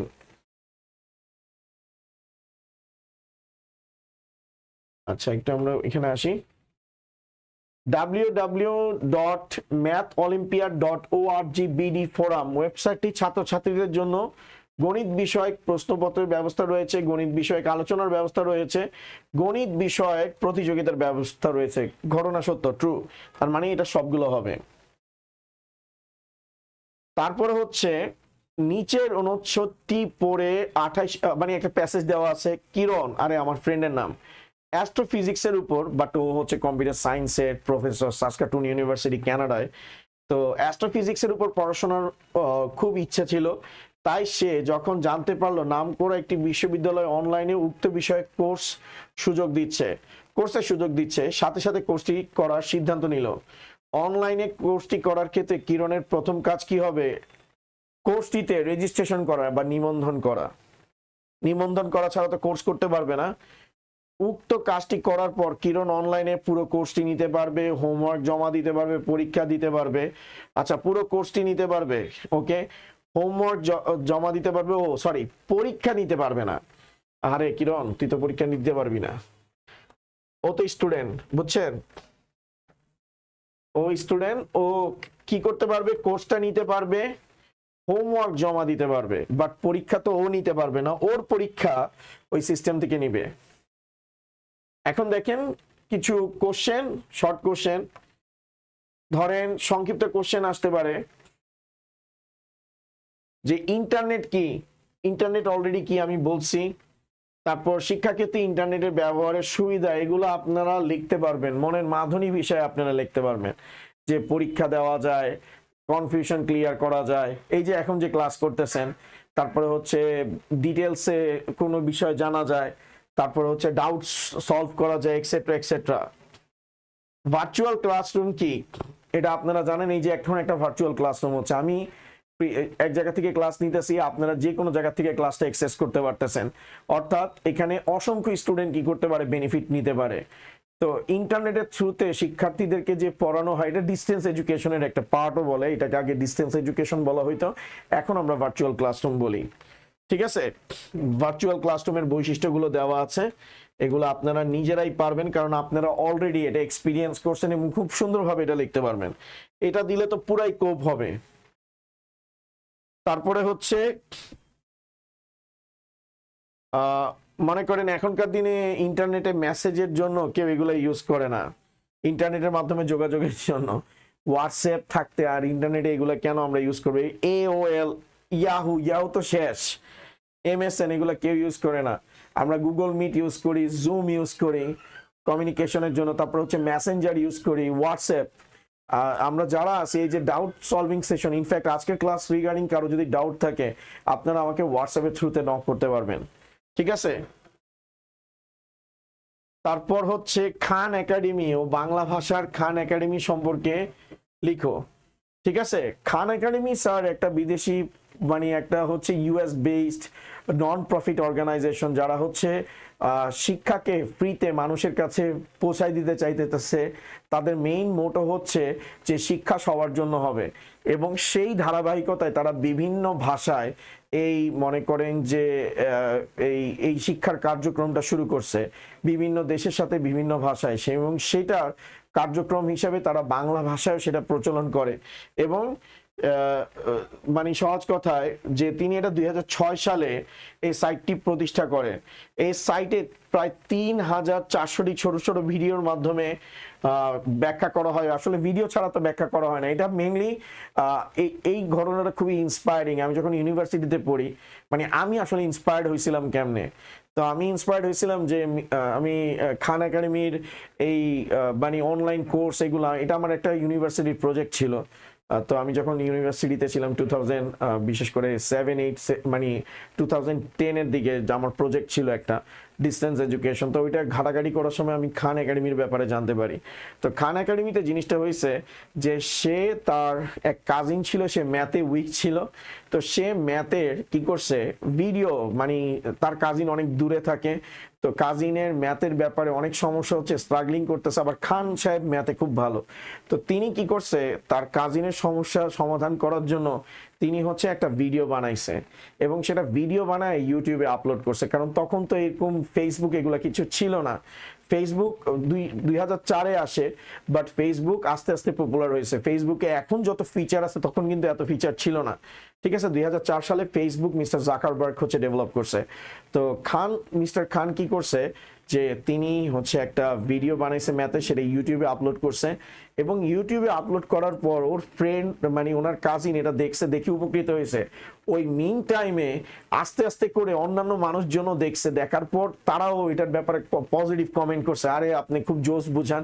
তো সে ওইখান থেকে ইন্সপায়ার্ড হয়েছে এবং সে কন্টিনিউয়াসলি ভিডিও আপলোড করা শুরু করছে। এক সময় মিস্টার বিল গেটস দেখলো যে তার বাসায় যে তার মেয়ে হচ্ছে ওই ভিডিওগুলো দেখতেছে এবং সে ম্যাথের প্রবলেমগুলো সলভ করতেছে।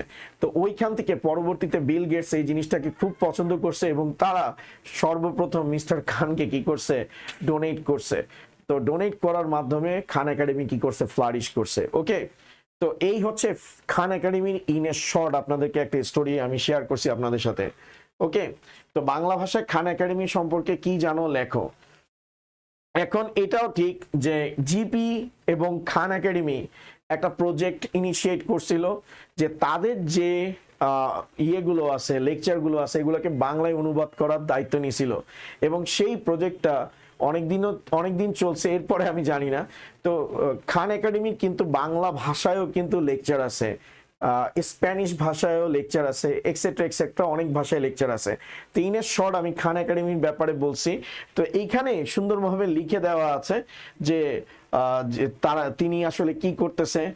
ওকে, তো আসলে এই ভিডিওগুলো যেগুলো বানানো হয়েছে এগুলো মেইনলি হচ্ছে ইংলিশ মিডিয়াম শিক্ষার্থীদের উপর বেস করে বানানো হয়েছে। এটা হচ্ছে যে ইউএস বেসড এডুকেশনের উপর যে পিওর সায়েন্স, ন্যাচারাল সায়েন্সের যে সাবজেক্টগুলো আছে, তারপর স্যাট, জিআরই, এই ধরনের ভিডিওগুলো বানানো হয়েছে। আমরা যেগুলো পড়াইতেছি লাইক একাডেমিক, এই ভিডিওগুলো কিন্তু ওই জায়গায় নাই, ঠিক আছে। অর্থাৎ আপনি এখন অ্যালজেব্রা পড়তেছেন, অ্যালজেব্রাতে আপনার হচ্ছে ধরেন যে পার্সেন্টেজের মানে কি বলে, আমি যদি এভাবে বলি, আপনি ট্রিগোনোমেট্রি পড়তেছেন, আপনি জিওমেট্রি পড়তেছেন, তো কিছু কিছু জিওমেট্রি আপনি ম্যাচ পাবেন যেগুলো হচ্ছে খান একাডেমিতে আছে, কিন্তু আপনার যে কারিকুলাম ফলো করতেছে সেই জিনিসগুলো কিন্তু আপনি ইয়েতে খুঁজে নাও পাইতে পারেন, কি বলে যে খান একাডেমির ভিডিও যে লেকচার আছে সেখানে খুঁজে নাও পাইতে পারেন। তো এই খান একাডেমি সম্বন্ধে মোটামুটি কিছু ইনফরমেশন দেওয়া আছে। তো এই ইনফরমেশনগুলো আপনারা একটু দেখবেন, পরীক্ষার খাতায় লিখবেন। তারপর গণিত বিষয়ক দুটি ওয়েবসাইট সম্পর্কে লিখো। তো এই দুইটা ওয়েবসাইটের আপনি নাম দিয়ে দিবেন, এই তো দুইটা ওয়েবসাইটের নাম দিয়ে দিবেন। ওয়েবসাইটে কি করে, পোলাপাইন প্রশ্ন করে, কোনো সমস্যা থাকলে সেটার ব্যাপারে কোশ্চেন জিজ্ঞেস করে, তারপরে হচ্ছে সমস্যা সমাধান করার সলিউশন পায়, এক্সেট্রা এক্সেট্রা, এই জিনিসগুলো লিখতে পারবেন। ওকে, তো তারপর গণিত করার জন্য আপনি টিউটোরিয়াল দেখতে পারবেন। তো এই বিষয়গুলো সুন্দর মতো গুছাই লিখে দিলেই হবে। তো আই হোপ আপনাদের পরীক্ষা অস্থির হবে, অসাম হবে এবং আমি চ্যাপ্টার 1 থেকে 5 পর্যন্ত আপনাদেরকে একটা সাজেশন প্রোভাইড করার চেষ্টা করেছি, যেটা আপনাদের পরীক্ষায় আপনাদের কাঙ্ক্ষিত সাফল্য অর্জন করতে সহায়তা করবে। তো আপনাদের সাথে দেখা হবে। আমি মোহাম্মদ ইয়াসিন তানভীর আজকের মতো এই ক্লাস থেকে বিদায় নিচ্ছি। আই হোপ আপনাদের পরীক্ষা ভালো হবে, খুব সুন্দর হবে, এই কামনায় আজকের মতো ক্লাস শেষ করছি। ধন্যবাদ।